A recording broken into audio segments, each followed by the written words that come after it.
appreciate it. Thank you so much, everyone, for joining us here tonight. Everyone who has tuned in, thank you for being here with us. Tonight is a night of celebration. It is a night of remembrance. It is a night for us to honor and pay tribute to a man whose contributions to the culture, to the music, to the careers of so many artists is absolutely undeniable. We've got some special people here with us tonight that we're going to speak to, that are going to talk about their anecdotes, their memories, and the way that Chris Lighty has impacted their life. I'd like to welcome my co-host for this evening. We have Sophia Chang. Sophia, you want to say a little something? Hi, everybody. Thank you so much for having me here. It's so good to be here with Joe and Mona, whom I've known for decades. I'm a Korean-Canadian French lit major, and I'm grateful that hip-hop embraced me and welcomed me in with open arms. It was a privilege. It sustains as a privilege. I will never stop acknowledging that. And Chris Lighty was one of the people who had his arms open the widest for me. He was my Rock of Gibraltar. And I believe that the story of Chris Lighty mirrors the story of hip-hop, and it's an extraordinary rise that starts from a very local place and then expands globally. So thank you for being here. Absolutely. And last but not least, I want to introduce this man here who got the call and represented front and center, Fat Joe. Thank you so much for joining us tonight. You have a long history with Chris and Violator as well. Man, I knew Chris Lighty for the streets. And so I would see him at all the parties, and he'd be over there with Red Alert, he'd be over there with the Violators, and Chris, somebody I respected from the streets before music. Chris Lighty is a seed that was planted, and it's a tree that grew and branched out in so many different places. So anybody who Fat Joe put on or has affected came from Chris Lighty. Anybody who Busta Rhymes, anybody who he's ever dealt with the Jungle Brothers and Blackstreet and Chi Ali and anybody, if you could just really think about how big this family tree is all connected to one man who definitely paved the way for us. We could go to the video now and then we'll talk later. We'll talk, we'll get to it. Absolutely. Right. To set it off, we wanted to share a video that TL Cross put together. Here we go. Chris Lighty, an executive, marketing mind, manager. A manager who seems to have managed half the industry. But I can't start there. I mean, we can clearly talk about Violator, a company that built careers, maintained, marketed, and other times guided, and overall affected the likes of Nas, 50 Cent, Fat Joe, Nori, Missy Elliott, Mobb Deep, Busta Rhymes, Mariah Carey, recent Rock and Roll Hall of Fame inductee LL Cool J. How about Tribe Called Quest? But it would be doing a disservice to sit here and try to name all the people that he actually managed or impacted. So let's not start there. Or maybe we can go back before that and talk about his time with the monster entity, who at the time seemingly managed the whole industry themselves. Rush Management, Russell Simmons, Lyor Cohen, you heard of him. But I can't start there. We could even talk about the coolest legend, as we affectionately call him, Cool DJ Red Alert. And Red Alert taking a young baby Chris under his wing. But I can't even start there. But I believe the question is, how does one become a Chris Lighty? How does one acquire the confidence, the work ethic, the vision, the moxie, the self-determination of a Chris Lighty? Here's how. You have to go back even further than that. You have to go back to the first CEO that he saw in action. The first CEO he saw run a tight ship, get results while empowering her people. I'm talking about his first boss, Miss Jessica over in Bronx River, otherwise affectionately known as Chris Lighty's mother. Therein lies the fabric and the genesis of Chris Lighty. I can imagine Chris being in single digits peering out the window in the South Bronx to see where the music was coming from and who that DJ was playing. Hip-hop was a baby, just getting its legs, and so was Chris Lighty. But while hip-hop was being born outside, let's talk about what was happening inside with Miss Jessica and her children. She had them kids cleaning, doing homework, maintaining the household, instilling the hard work ethic, and instilling that confidence and vision. I would contend that the genesis of the brilliance of Chris Lighty is wrapped up into one word: family. Now, by the time this family moved down to Maryland, Chris stayed right in the Bronx with the vision of making it in the music business. And in pure Chris fashion, he finds himself introducing himself to someone that he had been listening to on the radio in Bronx River. Miss Jessica had the radio playing, but he would listen to other stuff at night. he introduced himself to cool DJ Red Alert. What a fateful introduction. By meeting Red down at Union Square, it was a bunch of guys from the BX that he ran with that were called the Violators, for various reasons that we don't have time to get into here. But they became attached to Red. To see Red was to see the Violators. They became a family. There goes that word again. What Red saw in Baby Chris, because of course Big Chris was Chris Ali, he saw confidence, work ethic, vision, yes, the same qualities his first CEO instilled in him, in his siblings. Once Red gave him the responsibility of being the Jungle Brothers road manager, it was over, he was in, the door was kicked in. Here comes Baby Chris. And at some point he caught the attention of one of music's foremost moguls, Russell Simmons. He caught the eye of Leo Cohen. And what do you think they saw in him? Confidence, work ethic, vision. He got down with the Rush management family. And there goes that word again.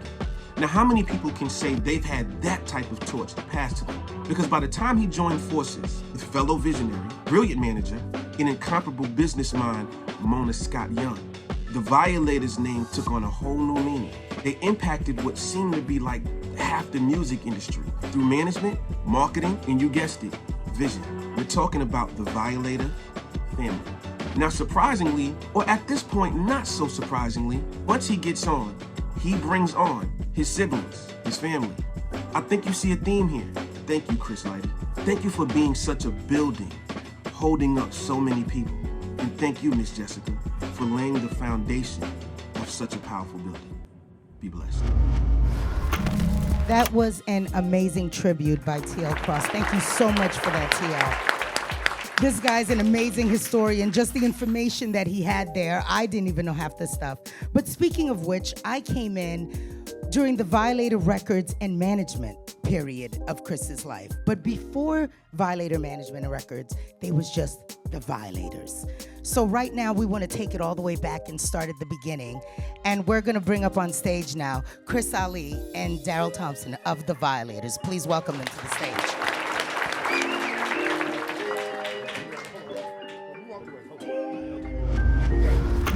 All right, no, guys, you don't understand what I say. These are the original Violators. Please give it up. Oh, well, you know, I'm a little guy compared to these guys. These guys paved the way for guys like me. No, it's real talk. What you want me to do? Like, y'all said it all. It wouldn't be no Fat Joe, was it for y'all? So, tell your story, how y'all connected with Chris Lighty from day one, and how did y'all come up with the Violators? All right, I'll start that one off. Chris and myself, we was high school mates. We went to Samuel Gompers. Shout out to the Gompers Stompers. In the Bronx. That's a real school in the Bronx. BX. Real vocational school. Mostly fellas. So we all had, we had to hang out and be in a crew. It was mostly fellas. So it was My me, sister him, went there too, and our partner Tone. We was there. We started out, and then I started working in B. Altman's on 34th Street.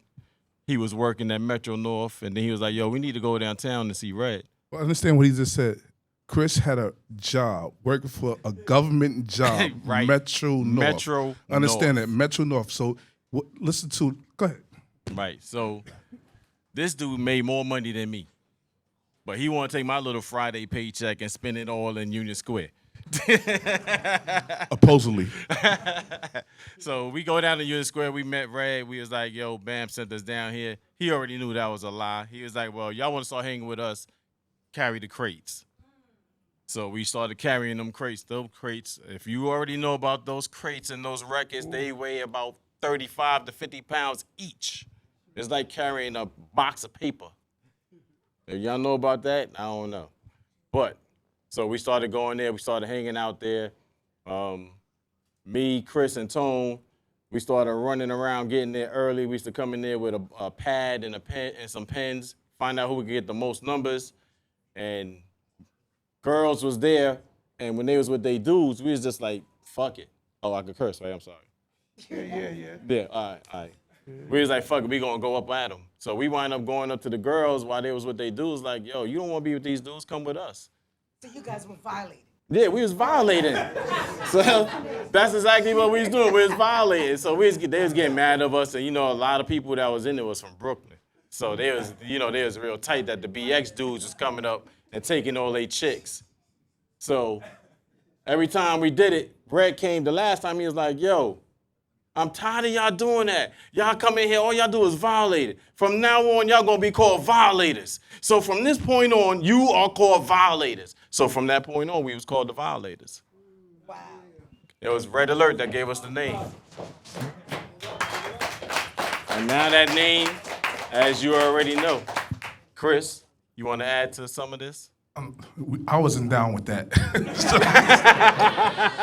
Nah, we came a little later. You know what I'm saying? The violators, like he said, Tone was there, and we came a little later. So a couple of months later, the next thing we come out with the next wave coming to the club.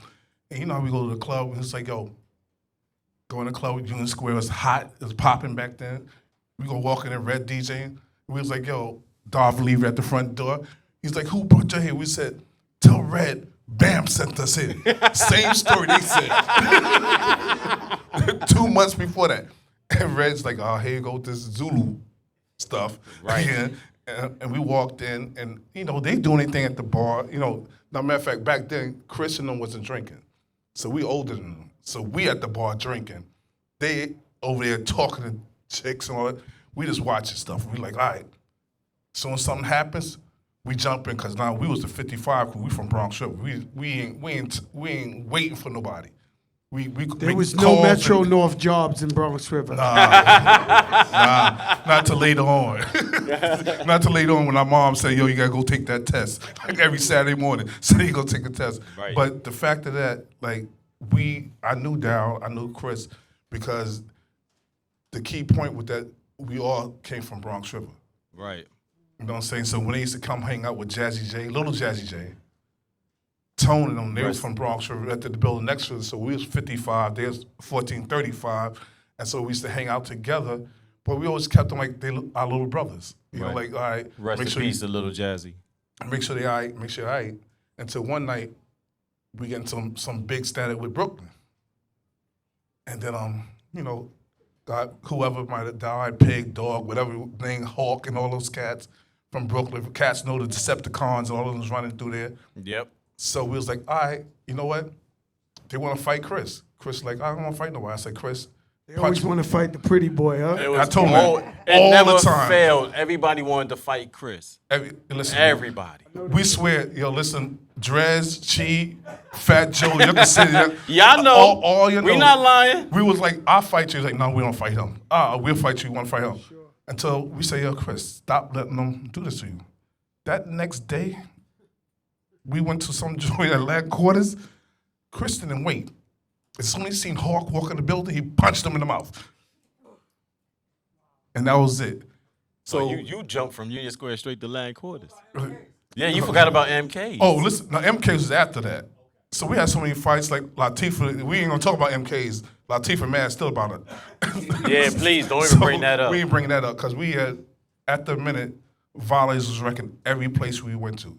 Anytime Decepticons, anytime Brooklyn said something to a female that had jury on there, say for instance, a lady that's sitting in the front, somebody come and snatch your jury, like touch her, we on. And we didn't even have to know you. That's because we just wanted to fight. Just to let them know we was there, like violators there, because at the end of the night, one night we went up to SNS when we seen Capri up there DJ. Wait, hold up. So Don't forget. Brooklyn was drinking Cisco. We was drinking Old English. Yeah. Okay. Let's put that out there. Y'all was drinking Cisco. Okay, so y'all was just partying at the time, and Red was letting you carry crates to get in the spots with him. At what point was it like, all right, what point Chris said, yo, I'm gonna start managing people, putting people on, and taking Violator from just a street crew into like corporate America? Well, that was Red. Red saw something in Chris that he was like, this dude here is hungry and he's smart. He know what he's doing. Because even though we out there doing what we was doing, he was more laid back and we was at the forefront. So we was making sure, but like we said, everybody wanted to fight Chris, but we wasn't letting that happen. So Red saw something in him, and that's when the Jungle Brothers started getting together. So he was like, I want you to go on the road with my nephew and his crew. His nephew's Mike G. So he wound up going on the road with Jungle Brothers, and then that's when all that started out. And remember, he started out with Baby Sounds first. Right. And then he came out with the Violator thing. And then a lot of people have to understand, Red had a lot of things that was going on, right, to talk about with Flavor Unit. Because before that, you know, Red had Latifah. He had a lot of other these people that was down with Flavor Unit that was under Red that Chris was trying to get those together. That's why we see when he went to his other places that he went to, that team came with him. So understand it. So Red had a lot of things that he was shooting to Chris, and Chris grabbed onto the Black Sheep, the Chi Ali, you know, Fat Joe. my little bro, Fat Joe, Right. You know, and that's other stories as you can tell. But Jungle Brothers. the Jungle Tribe Brothers. Called So, Quest. so I just want to ask, how old was he back then? Who? Chris. wow, Chris is like about 20. He's in the 20s. He's Yeah. in Baby the 20s. Chris, Yeah. baby Chris. Yeah, he was in the Yeah, 20s. and that's exactly what I was asking, because the baby Chris of it all was because He was like 21, Oh, you 20. trying to talk about old? you were big Chris. Right, And he that's- was baby Chris. right, exactly. Right? But he had a different, like Darrell said, he had a different thing. Like we would go hang out in the clubs. Chris is going back home to take care of business. You know, we go to parties and hanging out with Red, because you know Red like the party. Red parties every day of the week. So we's at every party with Red every day of the week. And Chris would be like, I come to one, I'm not going to no more. Right. You know, and that would be it. Chris would hit one nice party. After that, he's back home digging in the books. Like, not digging in the crates, he's digging in the books, getting numbers. You know, like, and I mean, one story he told us, is like, listen, this cat told me that, oh, who's that? He was like, oh, he's carrying the records for, I forgot who, might have been one of the artists from his record label. And he said, oh, he's just a road manager. And he said, yo, he took that, oh, he's just a road manager, and said, I'm going to be the best person I could ever be, 'cause I could be your boss. So Chris went from there saying, I'm not going to just be a road manager, I'm going to be a manager. Right. So he took that point and said, like, I'm going to run with it. And I remember him telling us, when he said, the cat dissed me. We was down at Studio 54, like when all the big artists was there. Right. And like, I think it was like Soul Sonic Force and all of them was in the house. And they was like, oh, he's just a road manager, blah, blah. He's like, yo, he just called me just a road manager? Like, I take care of business. And from that point, he's like, he was never going to stop letting business be his model. Absolutely. And I think this is a good time for us to hear from Chris. So we've got a little bit of a message we want to play. Please take a look. You got nothing to lose in this game by being persistent and consistent and not thinking that you're going to just get in and make $100 million, because that's not going to happen. $1 million, be glad you're making $30,000 and then make $50,000, then make $100,000, then make $200,000. You know, make a career. I'd rather sell 10 million records over 10 years than 10 million records once, because over the 10 years, I'll make other things happen off of that 1 million records I sold every year.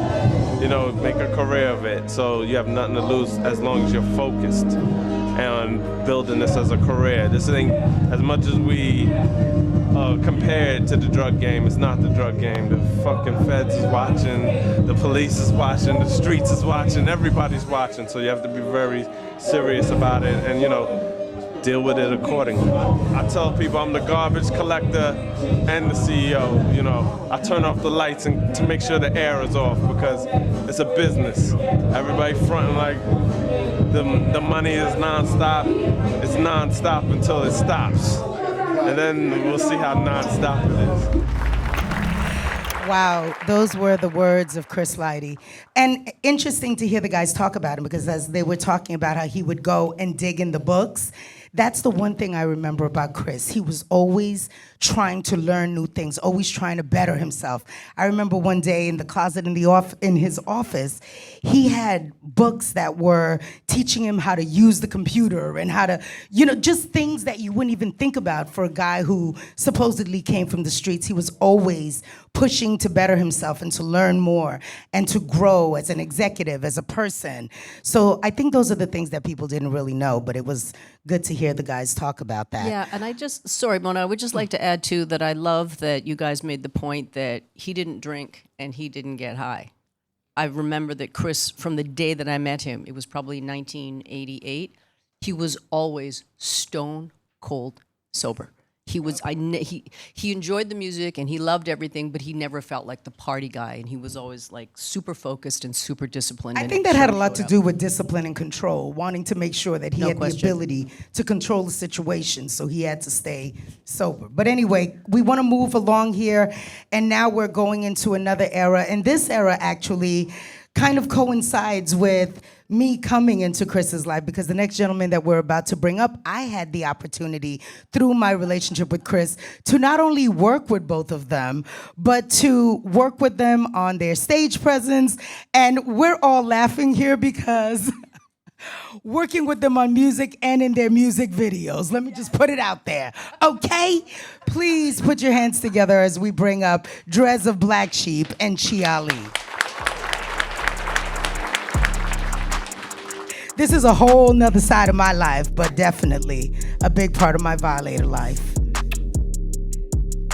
I'm gonna turn it over to you right now, Joe, but were you the first artist? I just wanna ask that question. The very first artist. Take it from there. He opened the door for all of us. Chia Lee was a teenage heartthrob sensation.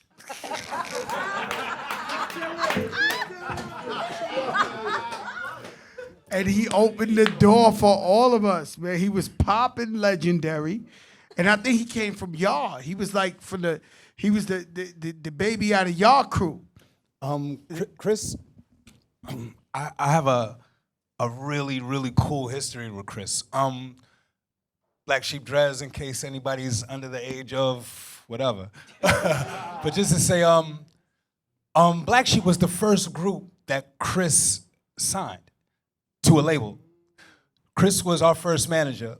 We were the first group that he managed. Yeah. And this is 30 years ago. October 22nd, Wolf of Sheep's Clothing was 30 years old, so roughly 31 years ago, Chris Lighty negotiated our deal. And Chris at the time had a company that was called Baby Sounds. Now, it was really cool because Chris was my age, you know what I'm saying? So it was like, you know, like your brother that's your age doing something with you, you know what I'm saying? And it was amazing because it was like we knew our positions, you know what I'm saying? And we rocked our positions. One of the things that I'm really, really proud about is that when Chris got us, for the time, what was considered a good deal. Of course, hindsight in the music industry, there's not a lot of good deals given out, period. But at the time, you know what I'm saying, Chris did everything he could to get what was considered a good deal at that moment. And one of the things that was really significant, and it was just something that was gonna really tell the story of how we moved forward, was Chris had never done anything legally with his company. So Chris comes to me and he says, look, man, you know, the deal is done. They're ready to write you guys the check. But I'm gonna ask you if it'd be cool if they could write me the check to my company and I turn around and write you guys the check, as it's gonna put my company on the books. You know what I'm saying? To which I didn't even blink and was like, that's what we doing. You know what I'm saying? Like, that's what needs to be done. Because I viewed him as seriously as I viewed everyone that I had come into contact with at that point. I knew who De La Soul was. I knew who Jungle Brothers was. Tribe Called Quest was working on their first album. You know what I'm saying? Matter of fact, they had just released their first album. I was there when they were working on their first album, thanks to Long. Yeah, thanks to Long and thanks to Red Alert. And you know, and it was Red that really guided Black Sheep and Chris together.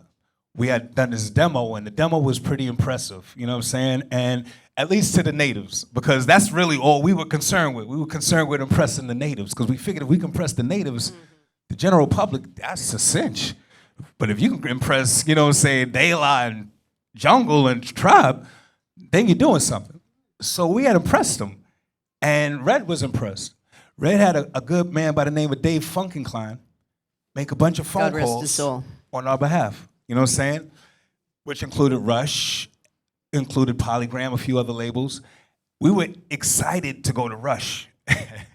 Very excited to go to Rush because Rush was the staple. Rush, was you could just see a Rush record and you just bought it. You didn't have to hear it. It was the staple. You just bought it. It was hip hop. You know what I'm saying? Or you stole it. Whatever you did, you got it. You know what I'm saying? And so that's what Rush meant to us. It was very serious. And I don't know if it was to my benefit or not, but the meeting I took was with Leo Cohen, which, some people are like, okay. But Leo Cohen is, at this point, he's probably still a little the same, but at this point, I didn't know who he was. I walk into an office with a cassette tape, and he's on the phone, and he wants us to know he's talking to someone. He's like, you tell Slick Rick he can kiss my ass, this, that, and the other. And I'm like, I'm blown away because he's talking about Slick Rick, a hero of mine. And this is literally the conversation. Like, he's like, you tell him to kiss my ass. And I'm like, who the fuck is this? Like, yo, I had no idea who he was. And like, he's just talking cash shit. And I'm like, oh shit. Like, this is dude's gonna listen to our demo. Gets off the phone, what do you want? I'm like, yo, Red called. We had a meeting set up. We wanted to play you our demo, push the demo in front of him. Let's just say, if it's December, he's like, Black Shivash, I'm not gonna be able to listen to this shit till March. I look at Long like, oh shit, what? I can't listen to this till March. I just grabbed the tape back. I said, we'd be signed by then. And I was like, come on, Long, we out. So it broke out.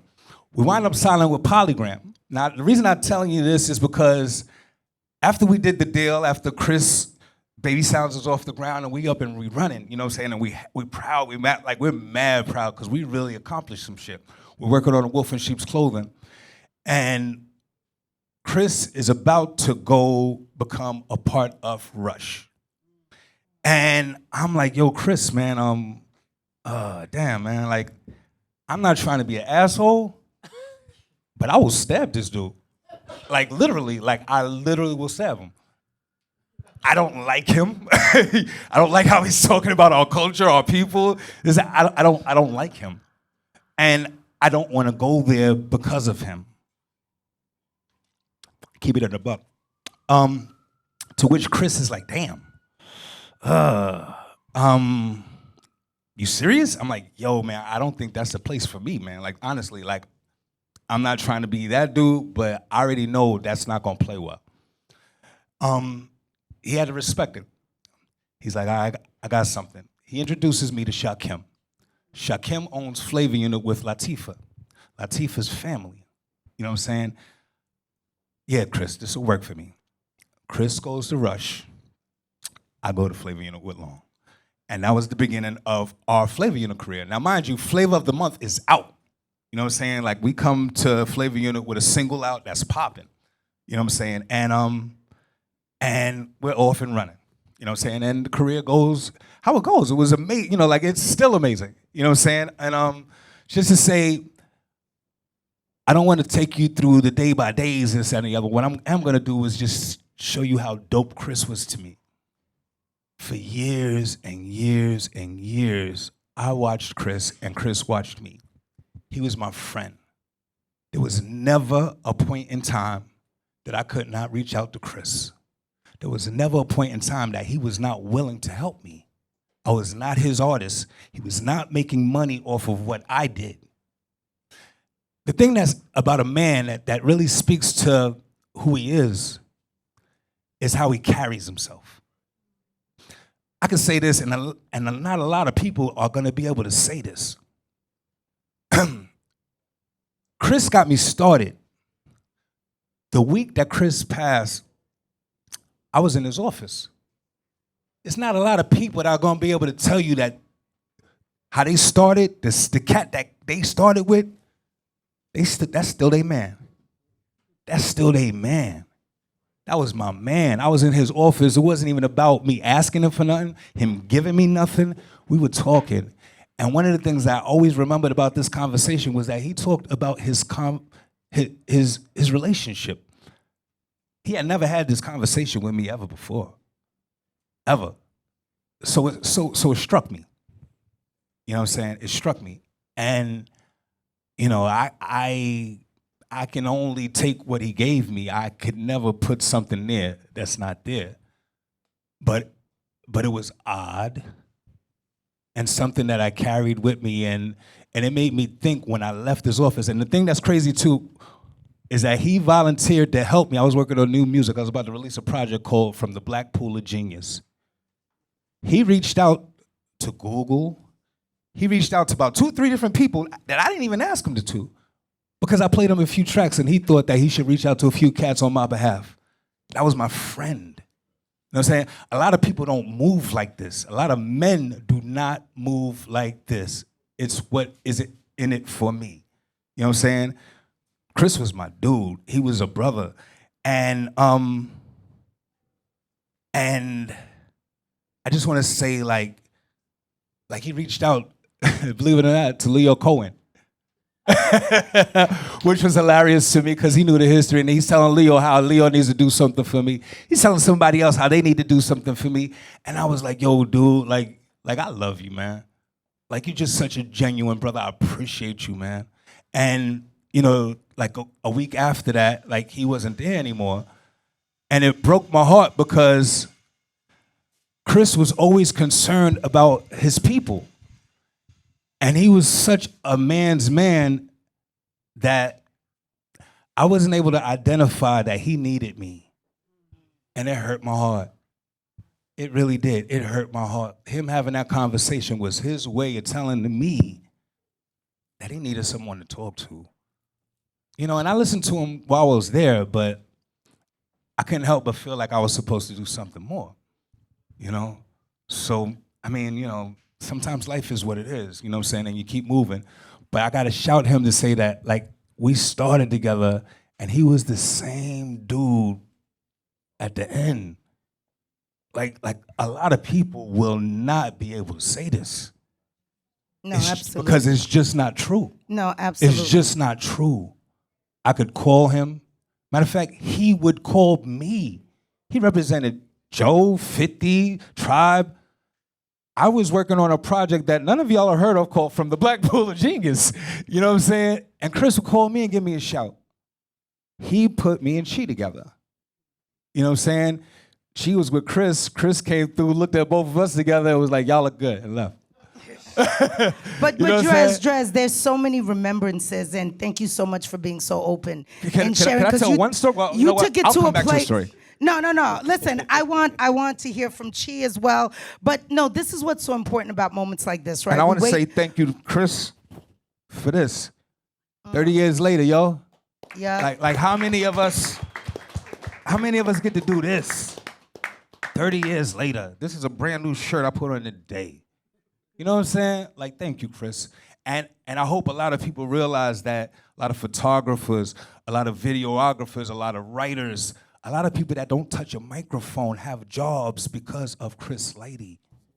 Word up. Don't you ever forget that. No, absolutely. word. Absolutely. Thank you so much for that, because this is what tonight is all about. And I think what happens is there aren't enough of these moments, right, to come together and to talk about our experiences, and you want to get it out and you want to share with the world, because these are stories I know most people have never heard, right, the stuff you're talking about right now. So thank you so much for sharing that. And Chi, let's hear from you, because you were definitely the baby of the group. Yeah, I guess, you know, I'm from the Bronx. I'm from Co-op City. And I guess I was just lucky. I was the average kid just going to school, coming home, doing my homework, watching Video Music Box, MTV Raps, Video Soul, you know, just waiting for the rap videos. Like, I just loved hip-hop. I mean, I don't know when it started. All I know is hip-hop. And the Jungle Brothers and like BDP, I just remember the Jungle Brothers and BDP. I loved them. Does anybody know Chris's favorite MC? KRS-One. KRS-One. But yeah, so that was, you know, I just knew I loved hip hop, and I was just growing up around it, from me and my friends in Co-op City dancing to wanting to DJ.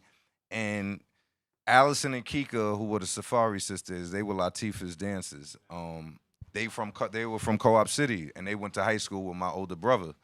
So they all knew me just from like in Co-op, like that's Little Chi, that's Ray's little brother.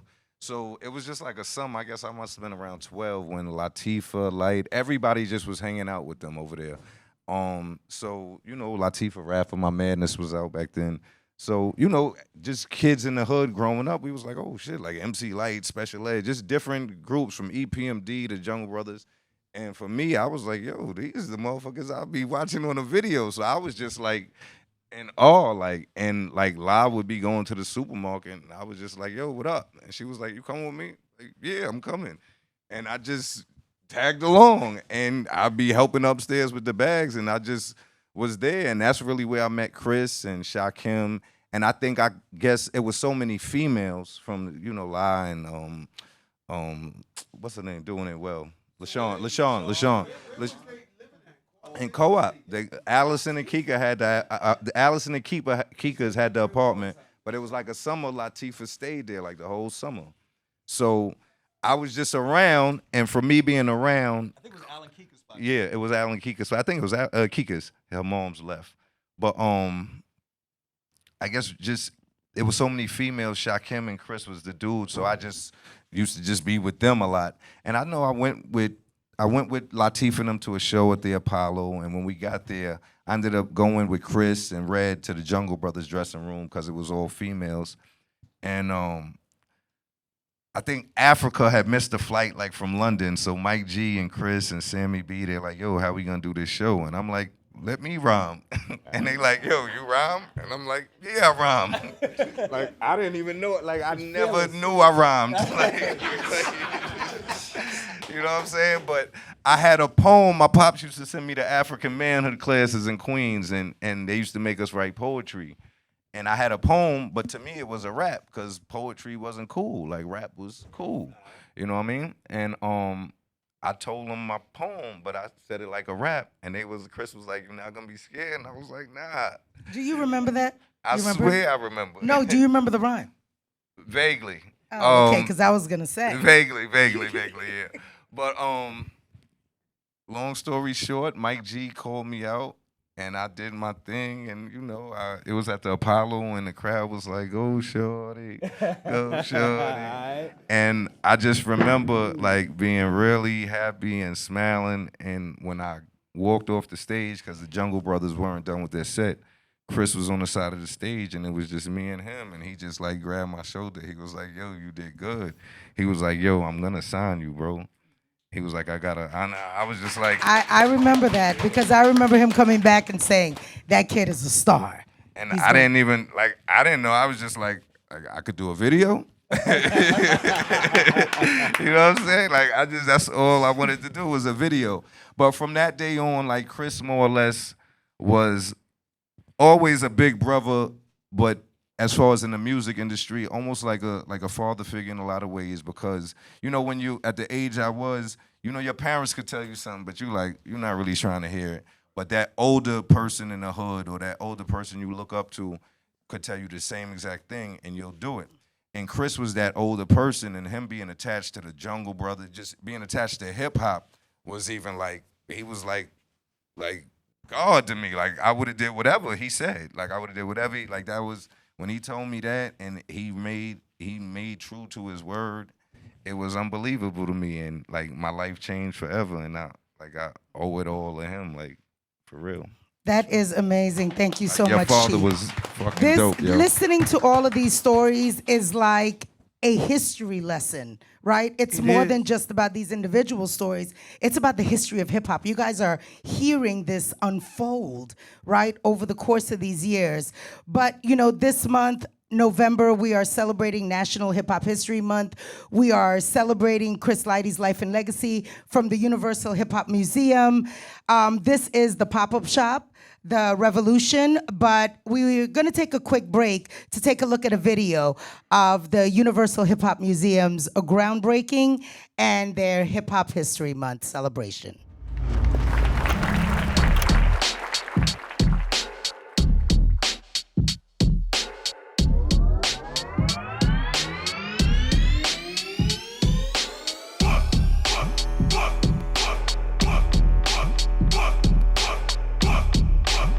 Hip hop is such an important, not just a cultural importance, it's also of social and economic development importance.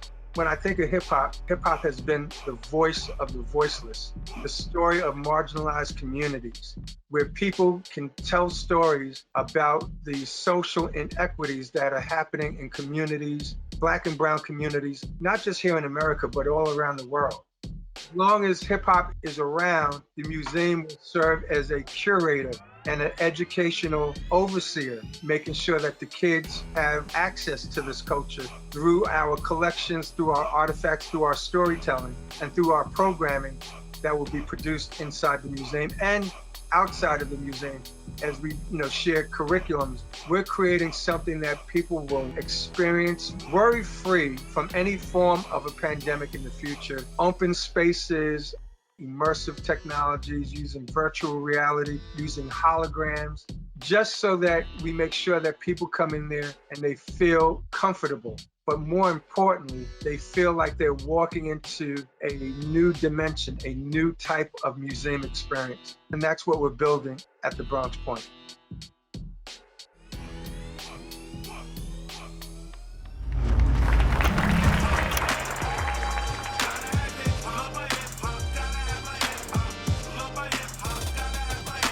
The museum creates permanence, and that's what everybody understands about the Universal Hip Hop Museum, is that it cements their legacy so that future generations will be able to see and understand what they contributed, the people who contributed, the events that happened, the places that were so special to everybody. All that becomes part of a record to understand how this culture was so influential and became so popular to so many people around the world. I don't think words can really express how important this is. Especially, it's not even really about this moment. It's about 200-300 years from now, and what it's going to mean for people that remember all of this. Because obviously, even though it's been around a long time, hip hop is still relatively young. This is our history. This is something that lays the groundwork for future generations. So the narrative is right. It's beautiful. This is history. We're in the Bronx, New York. This is history for the people. The most importance to me is the acknowledgement of the people who paved the way for us. Blood, sweat, and tears and pain, uplifting hip-hop, uplifting our community, our culture. And a lot of those guys are unsung heroes that never get celebrated. That's what this is about to me. When those folks showed up on the groundbreaking ceremony, it just made it so super clear to everyone why this museum is important to each of them. I've been given lots of titles. The one that scares me the most is legend. A lot of times, legends don't get a chance to see their works in full fruition. I thank Almighty God, and I thank all you hip-hoppers for allowing me to see this thing we did from nothing. My name is Grandmaster Flash. Thank you.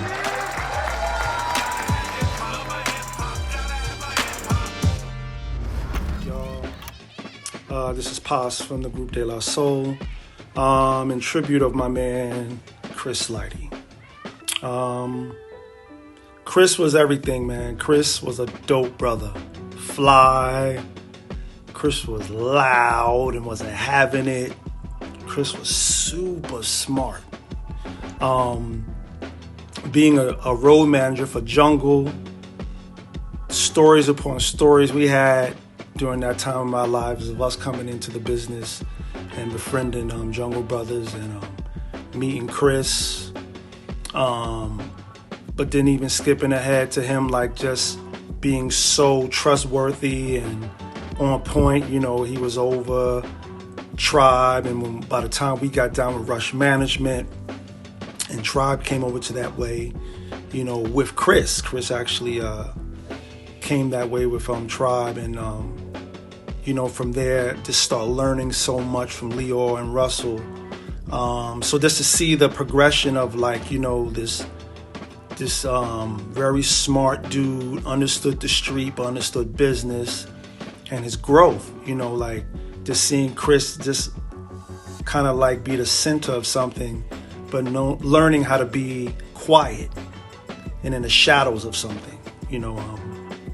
It's just so many things, man, I could say about this brother, man. I got tons of pictures, tons of good times with that brother. I mean, he was, our brother, baby Chris, you know, Chris the Violator, you know, to like Chris Lighty, you know, the manager of Violator, you know. So love, and miss this brother. Chris, we will love you forever. Love you, my brother. Peace, everybody. Hope everyone's doing well as we have this celebration, this time to pay tribute to our beloved, lost brother, Chris Lighty. To try to sum up any emotion, feelings, or thoughts that I specifically have of Chris in a minute is futile. So I'm not even going to do that. I wish I were there to at least physically hug all of my dear friends as you, spend time to remember Chris. If I do try to attempt to say something in such a short amount of time given, is to say that Chris was a very devoted man of integrity to his family, to his friends, to the artists that he represented, and he was devoted to the culture of hip-hop.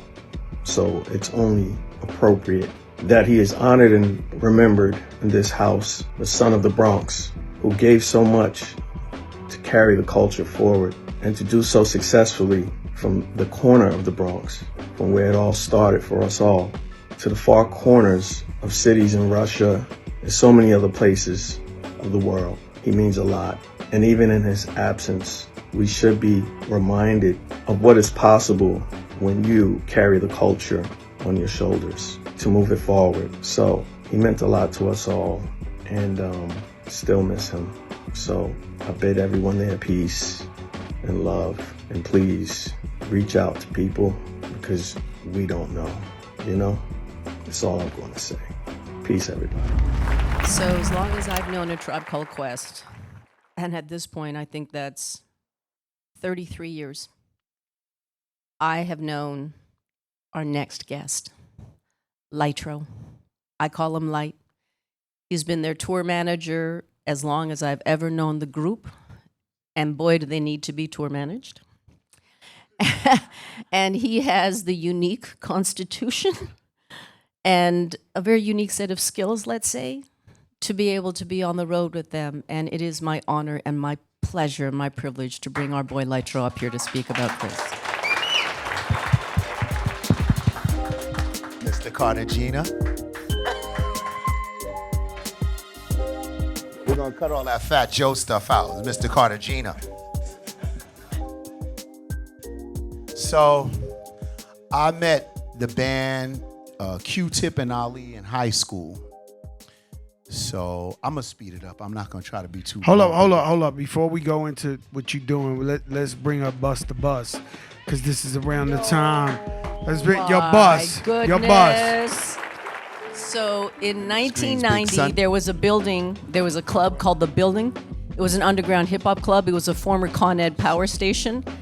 And they had fantastic hip hop shows there. And I remember one of the most electrifying shows. You remember this, Drez? You were there.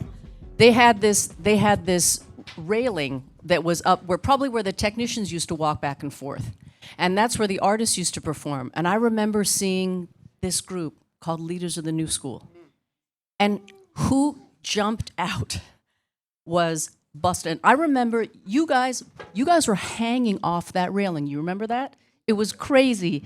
And from that day, I have respected and loved you so much. And thank you so much for everything that you've done for hip hop.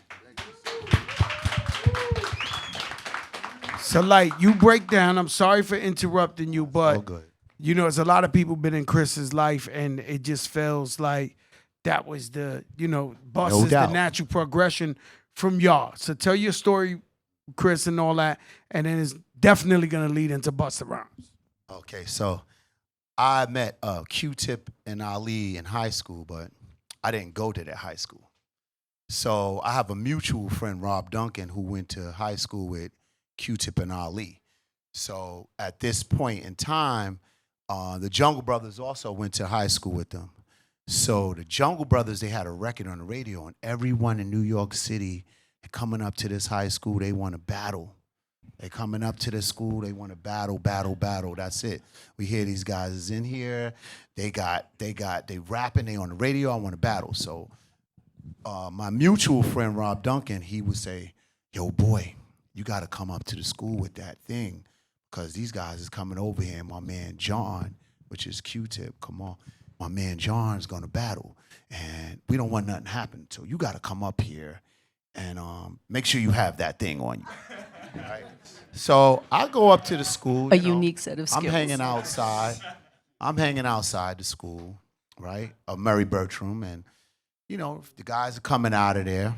I'm from Brooklyn, so that's we have a mutual friend that's also from Brooklyn and went to school. So the guys are coming out, and I'm outside the school, and one guy is out there, and he's like, "Yo, I want to battle. Yo, word, my name is Ason, and I want to battle. I don't want no beef. I just want to battle." So old dirty bastard's outside the high school, but he was Ason, so he's pacing the pavement. So he wants to battle. So my guys come out. It's Q-Tip and it's my guy Rob Duncan. So they come out to school. "Yo, what's up, boy? Yo, you got that?" Yeah. The guy's over here. The guy right there wants to battle, right? So he's like, "Oh, we thought it was a lot more people." So Ason, he had a few people with him, but they outside. This is a big stare off. So I said, "Hey, yo, let's just take it up the block. Let's go in the park. You guys gonna rap battle, whatever. Come on." So I'm older than them. So we go up to the park. So I would get in the park and I'd say, "Hey, look, it don't have to be hostile. Shoot your shit. Let's hear your raps. So I think by saying that, I took the edge off a little bit. So they kind of, everybody said their raps and it was cool. So from that point, it was like, "Yo, you really managed the situation well."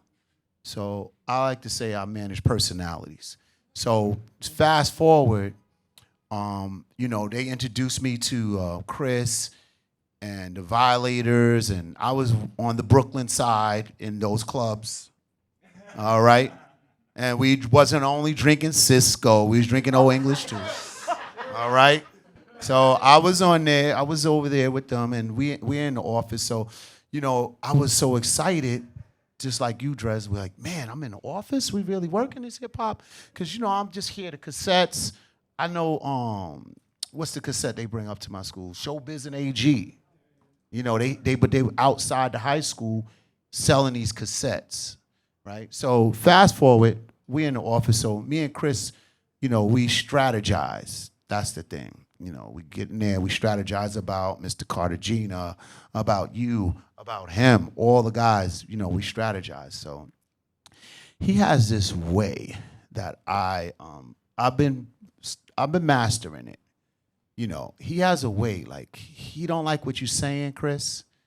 And he has this Chesterfield cat look about him where he squints. You can see the smoke coming off of him. And you think he's gonna say something real crazy, but he says something so professional. So he's in there, he's squinting. He said, "Look, Lytro, you're in the office, you gotta man these phones, and I'm going to Puff Daddy's office." So him and Puff Daddy, they would kind of trade records. And it's not a rival, but it's a friendly thing. They trade records, producers, rappers, records, songs, half a songs, whatever. So he's going to Puff Daddy's office, and they were doing all right. They had Mace, but the Violator Camp, Def Jam, Rush, it was established. So we're established, but Puff Daddy is coming up. He's got a few guys out there like Mace and his Puff Daddy team, but Biggie wasn't really out. Biggie had about 4 songs. Craig Mack was the guy, right? And they had some songs out there, but Biggie Smalls was coming up, and I was like, "Yo, you gotta watch this kid." So he said, "Yeah, I'm going on down there, and you just make sure you call your man Q-Tip." As he say, "Call your man," that's Q-Tip. "Call your man Q-Tip and make sure he's doing what he's supposed to do," or whatever. So he goes to Puff Daddy's studio and he comes back. So he's got that look, that Chesterfield cat shit, the smoke coming off. You know what I'm talking about, Buzz. He started looking at you. I said, "What happened? What happened down there?" He says, "We got to get to work." he said, now let me bring it back. So Chris Lighty's a KRS-One fan. He's from the Bronx, KRS-One. I'm Slick Rick. You know, that's my guy. I love him. I'm a Slick Rick fan. Chris Lighty, he once told me, yo, we be robbing people and fighting. Everybody in the Bronx they named themselves Chris. I said, so your name ain't really Chris? No. So, all right, he comes back. Hold on. He comes back to the office from Puff Daddy's office, and he's like, got that look. I said, what's the matter? He said, yo, we got to get ready. They're not playing down there. I said, we're not playing either. He said, yo, call your man. Get him on the phone now. You see the smoke. I said, what's the big idea, bro? It's not that serious. Come on, it's Puff Daddy, he's got, I know those guys is ill, but yo, come on, it's not that serious. He said, they got a record. I said, what's the record? He said, he's even more mad because he likes KRS-One. I like Slick Rick, so he goes to me. Biggie, Biggie, Biggie, can't you see? Somehow your words just hypnotize me. Call your man now. I mean, I think it's Busta's go. I don't want to take too much from it, you know. But, you know, he was an exceptional dude. And I always used to be like, wait a minute, how old are you? You know, because I'm older than him. But it feels like he's a lot older than me. Yeah, I'm old. I'm 53. I think, how old would he be, Deja, right now? Yeah, right now. 51. So when we're younger, right, when we're younger, that 51 and that age bracket is a big deal, those 3 years, especially on the street when you're carrying a tray pound 7. You know, but all right, y'all could delete that part. But yeah, yeah, Ason. Can you just tell us exactly who Ason was that was battling? Ason became Old Dirty Bastard. Brooklyn Zoo. Brooklyn Zoo. He was up at the school. He won the battle. He didn't care who's coming out. He wanted to just battle. Everybody. But I miss him, man, and he really taught me a lot. Where I had to keep being like, how old are you again? You know, every time. He was really book smart, like you guys said, and he taught me a few things on how to have that poker face and how to diligently research the business. You know, that's the thing. And, you know, I miss him, and I'm glad to be here amongst you guys. And like y'all said, oh, he's the road manager. That was me. Oh, he's just a road manager. Oh, these guys are on stage. They're on stage. Like, get off the stage. So no, you have to understand the road manager is the glue. Absolutely the glue. Am I right? So we're going to go with Bus. These tributes to Chris is weird to me because and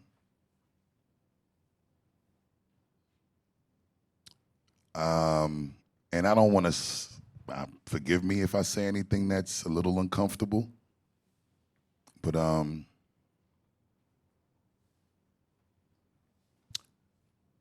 for me, I still haven't really come to terms with it, you know?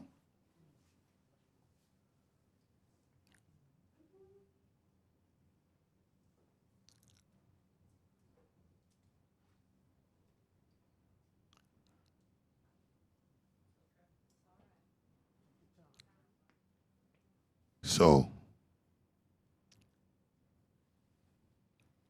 I'm gonna say this. I always dreamed to be a rich man. And I always dreamed to be able to tell my father, I'm rich. And I ain't have to get rich doing it the way you was forcing me to do it. Because when I was young, and most of the time when we're young, we don't value the best interest that our elders are in, even when it seemed like they ain't supporting what we doing. But as I got older, I got to really appreciate what my father was doing, even when he was saying the rap shit is a waste of time. And I don't want to waste time with you with that shit. But he knew one way, and it worked for him. And as a father, you want to secure the way that works for you, for your children. And I wasn't really able to figure out how to accomplish that and be able to say, I told you my way works, until I got with Chris. You know what I'm saying? So it's always funny to me when I go from being managed by Rush Management and coming to the Rush Management offices on Elizabeth Street. And Chris was just a management rep. And he had De La, Tribe, Leaders, I think Brand Nubian, Black Sheep, Chiali. And then to see Rush go away and, excuse me if that's my phone, I'm sorry. Yeah, that's my phone. And when Rush goes away and Chris says, yo, there was a meeting in the office today and they said that we dismantling Rush so everybody could take their pick of the litter. And Chris said, I'm gonna take y'all. I'm gonna take De La, I'm gonna take Tribe, I'm gonna take Black Sheep, I'm gonna take Leaders, and we're gonna start Violator.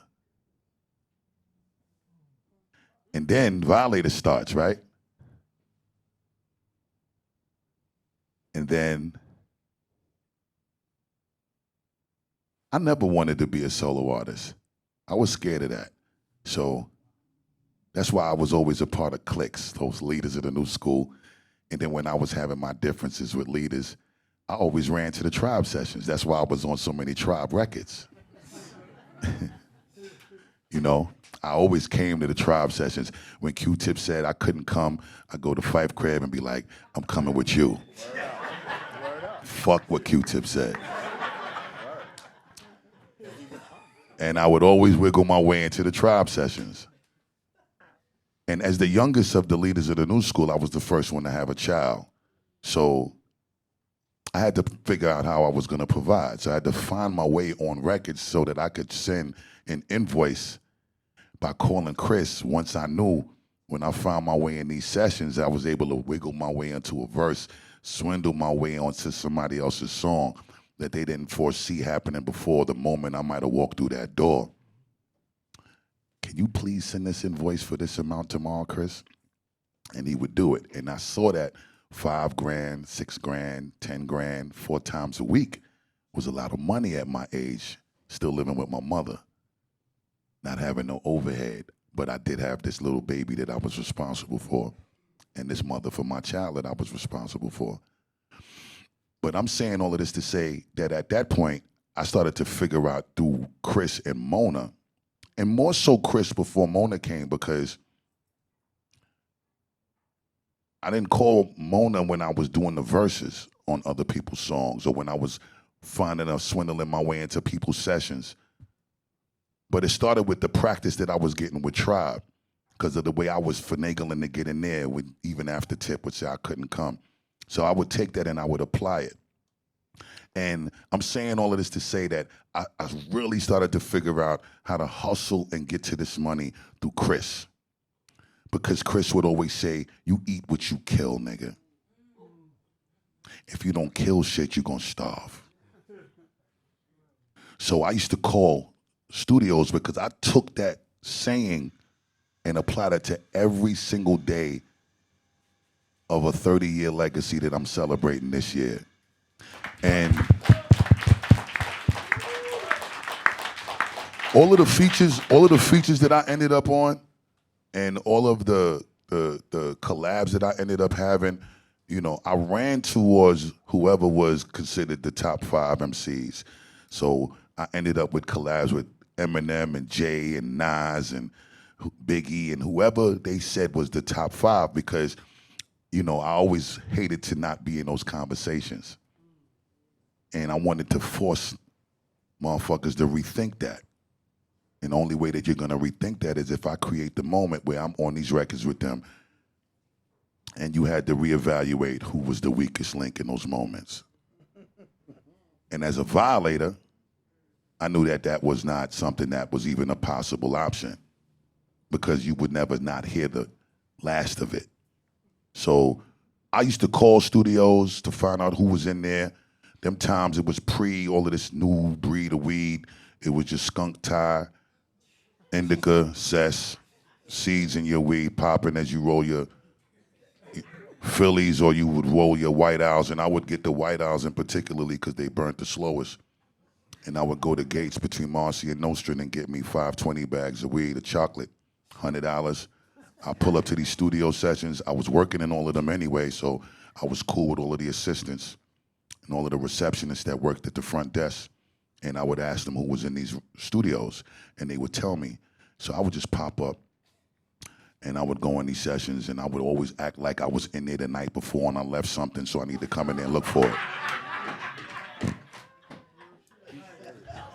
And I would walk into these rooms with my White Owl blunt rolled up and lit, and I knew that this was the way to not get kicked out the room, because once you pass the weed, you gotta stay. These niggas gotta. I want to battle you on verses. So you know, during those moments while they would smoke, I would write. And I would grunt and do my little sounds in the corner. And when they would want to hear what I was coming up with, you know, at this time, I'm screaming off a scenario. So everybody was happy to see the Dungeon Dragon pull up. And they would always want to hear if I had another one of those moments to put on their record. And I would be like, just let me go in the booth. And I would go in the booth and do it. And all I had to do was rah-rah on the record. And a lot of times he didn't give a fuck what I was saying before it. But I was going hard with the bars, and I always was able to leave those moments with getting some money the next day through calling Chris and saying, I did this verse. This is what I think I would want, what you think we should charge, what you think I could get. And he made sure that I got this money. And then it evolved into Leaders breaking up and me being scared to go solo and me crying to Chris and saying, I don't know if I want to do it. So Leaders go and have a meeting without me. And Dante, fresh after us breaking up on Yo MTV Raps with Fab Five Freddy, he ain't want to support no more Leaders projects because we wasn't cool enough to promote the shit. So he was like, why invest in this shit if y'all ain't even getting along enough to try to make the bread back? So I get the call, solo opportunity comes, and I'm shooting Higher Learning, and I'm crying on the phone to Chris. I don't think I could do it. So this is the first time I'm getting a deal for some decent money, way more than Leaders, fresh off the flavor, the scenario remix buzz. I'm steaming, and a couple of movies, and Q-Tip comes to the rescue.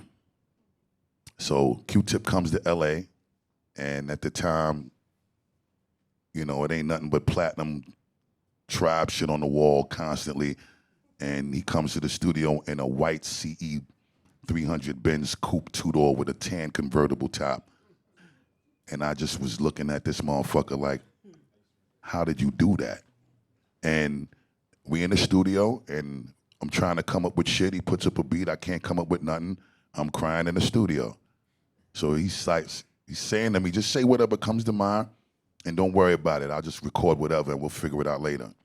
So 3 years after the Leaders break up, first Busta Rhymes solo album comes out. So now that album goes platinum. The Comin' goes platinum in 2 months.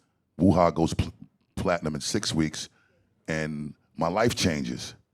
Now I'm being introduced to a new tax bracket, and I'm pulling up on my father now, having a different conversation. And he was happy for me, but he wasn't happy that he couldn't hit me with the I told you so talk anymore. So my whole life has been a progression and an evolution of being able to be the guy that was looked at as the first millionaire in my family. And there was no greater feeling than that. Mona comes on board, I'm doing the biggest endorsement deal. I think Mona pioneered the endorsement deal with me. We did this unbelievable multi-million-dollar deal with Mountain Dew, and Mona spearheaded that. Mona negotiated all of my movie shit, Shaft, Finding Forrester, Higher Learning. Mona did all of that. So the beauty of what I'm saying by pointing all of this out is that to this day, since Violator dismantled, I have not had the same support system.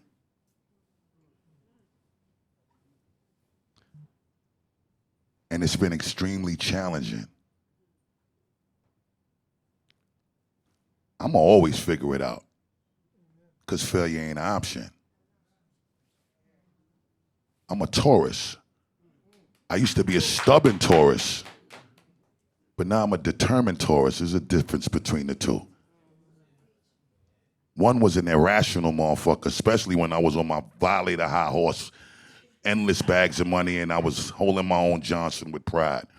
Then you get older, you bump your head a few times, you realize that shit hurt, that lump swelling too big.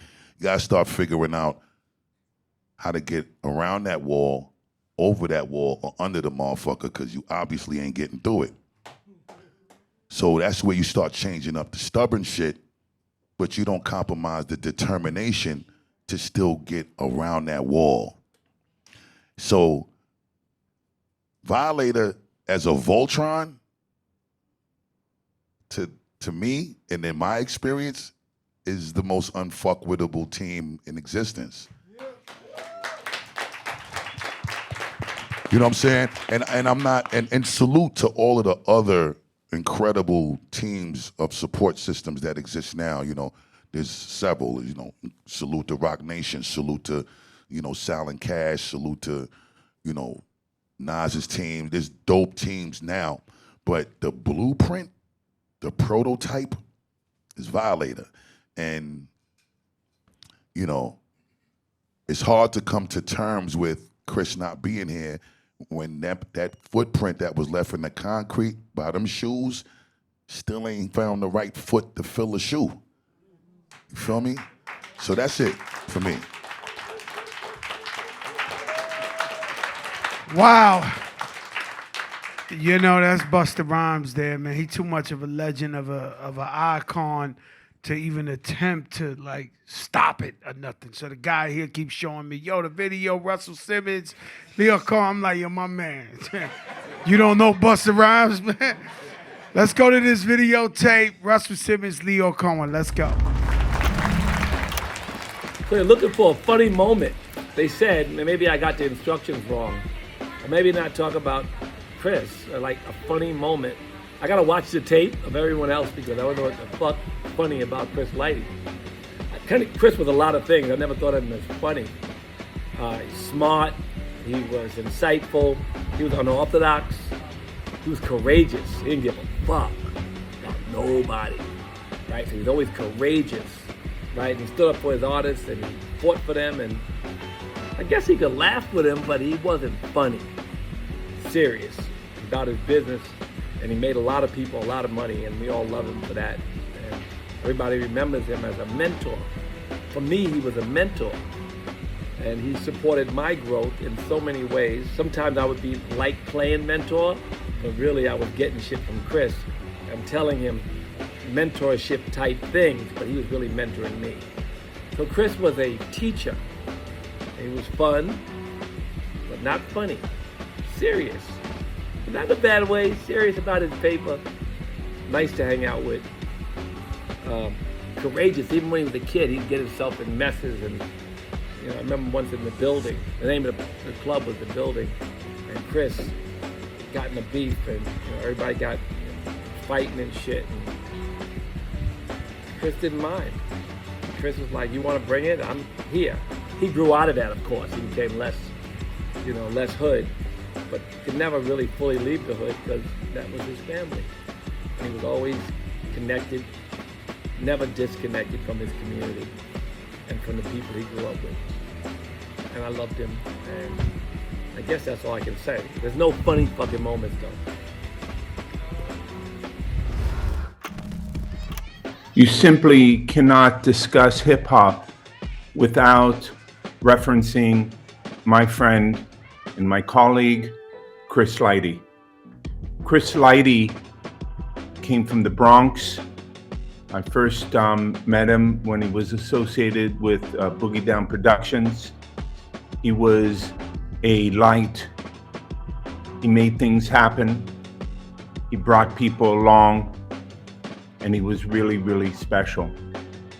He saved my life one day in Los Angeles, and I can never forget the influence that he had on me and a generation of entrepreneurs and artists.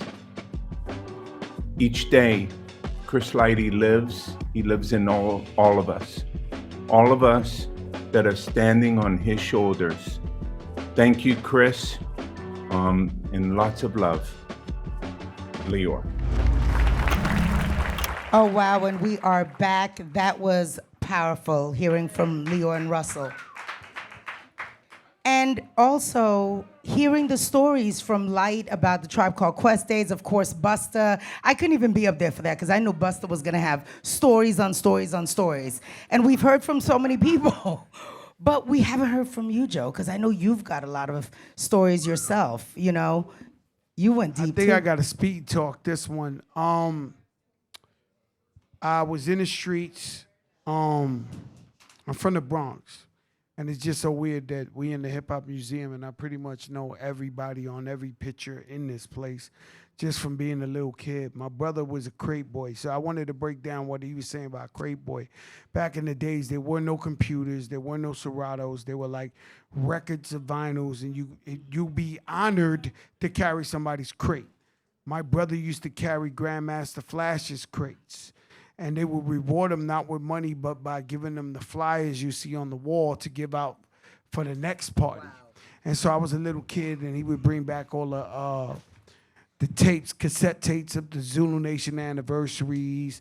And that's how I learned hip hop and from the block parties in my projects and all that. So I'm like, not only from the birthplace, you could be from this side of town, this side. No, I'm from the place to where, you know, the right next door to my grandmother's building, Scorpio lived there. I watched Melly Mel and all them play basketball in my park, Busy Bee, you name it. I was at the Mecca. So when you go to like Saudi Arabia and you see them walking around the Mecca, I was a little kid watching them go around the Mecca just for real and absorbing all that. I was in the streets, getting money, doing our thing. Legendary out here too. I'm not legendary. And so Lord Finesse is from my projects. Shout out Digging in the Crates crew. So Lord Finesse would be like, yo, I'm gonna be a rapper. And he used to sell newspapers to us. Every Sunday, he'd be coming through the building, paper. So he would buy the newspaper for 50 cents and sell them for $1 to everybody who was lazy to go to the bodega to go get it. That's entrepreneurship. Big time. So he told me he was going to be a rapper. He did it. And so I'm listening to Red Alert on the radio. He's playing all the Lord Finesse records, and I'm like, oh, my God, we could do it, right? And so I'm hustling and everything. And I said, you know what? I'm going to go to Apollo Theater, do amateur night at the Apollo so I could get on. And so I went there, and I actually won 4 weeks in a row. Wow. And now it's crazy. How many people actually know that, though? I mean, it's Is a this fact. like little-known fact? No, That's that's crazy. a fact. But what was crazy is, I'm going to tell you what's crazy. What's crazy is I try to retract that, right? And every time I retract it, I don't believe nobody ever heard one of my raps. Like, they just, every time I came out, they just was going crazy. Like, oh, like, just screaming for no reason. The whole Apollo, like, and I would win. Like, they wouldn't even hear my raps. Like, yo, that's Joe. Like, losing their mind, right? That, one of those weeks I met Red Alert. Now, DJ Red Alert ran the game. There was not a hip hop station in every city or state. We trying to give them history. We in the hip hop museum. No, this is all about know your hip Yeah, hop. this wasn't, they did not have radio stations around the country playing hip hop. It was Red Alert and Mr. Magic. So Red Alert was like a god. And so he came up to me and said, yo, man, do you got a demo? I like you. I want to play your song. And so I wound up giving him my demo. Diamond D produced. And it was, you got to flow, Joe. You got to flow, Joe. And I remember I was at home. I had the flu, right? That was like a fake COVID at the time, right? And so I would listen. I listened for 2 months straight to Red Alert. And then one day the thing came, and I had the flu. I jumped to the ceiling, took the speaker and threw it on the window. And yo, they playing my the projects is going, the projects, I'm from Forest Project. Projects going, John. And from there, so we thinking it's a big deal. Shout out to Uncle Dan who's in the building. My Uncle Danny, you know. And so I shouted him out on the joint. He was gas. And so so from that point, I was like, great, we have a demo on the thing, and then Ralph McDaniel's Video Music Box. I met Ralph, and Ralph loved me, and he would let me like host the Video Music Box. There was no other video show in the country. It was Video Music Box. So it was a lot of power for him putting me in front of the camera, saying, yo, what up? This is Fat Joe. Yo, this is Sophia Chang. What you got to? That was big deal. So now I'm making my steps, right? And then I'm on my block, not too far from here, and we hustling. And then the car pulls up, and it's baby Chris. Wow. And he pulls up in my spot. And not real talk, but I knew who he was because I was trying to get on the hip hop. So it's crazy that they all say, Light was saying, yo, we all went to Mary Bertram. And then the Violators all went to Gompers. And there's a class of 2021 right now happening. Busta went to school with Jay-Z and Biggie. So with me, I didn't realize, you know, I was in the class or something, right? And so, I was in Baby Chris's class. So I would watch him at all the parties and all. So he comes up and he goes, yo, you Fat Joe? I said, yeah. He said, you know who I am? I said, yeah, you Baby Chris. And he said, yo, I think you're a star and I want to sign you to my label. I don't know, have you heard of Chi Ali? And I said, yeah, I know Chi Ali. He was like, well, he's my first artist. So he's my first artist. The Beat Nuts was his second artist. And then it was Fat Joe on a record label called Relativity that we never even heard of. Now for me, although I did a lot of foul shit in the streets of the Bronx and Harlem, I always wanted my way out. I always really wanted to do good and change for my family and all that. This was just the only way I knew how to survive when I was coming up, right? And so I was like determined to get money get rich or die trying. Like that was just me since I was born. I don't know how to tell you. I was 12 years old. The Bronx looked like it was abandoned buildings all over, like they blew the shit up. And I would be sitting outside my building like, yo, this broke shit ain't for me, B. Like, I'm not these guys. Like, I got to get to the bag, right?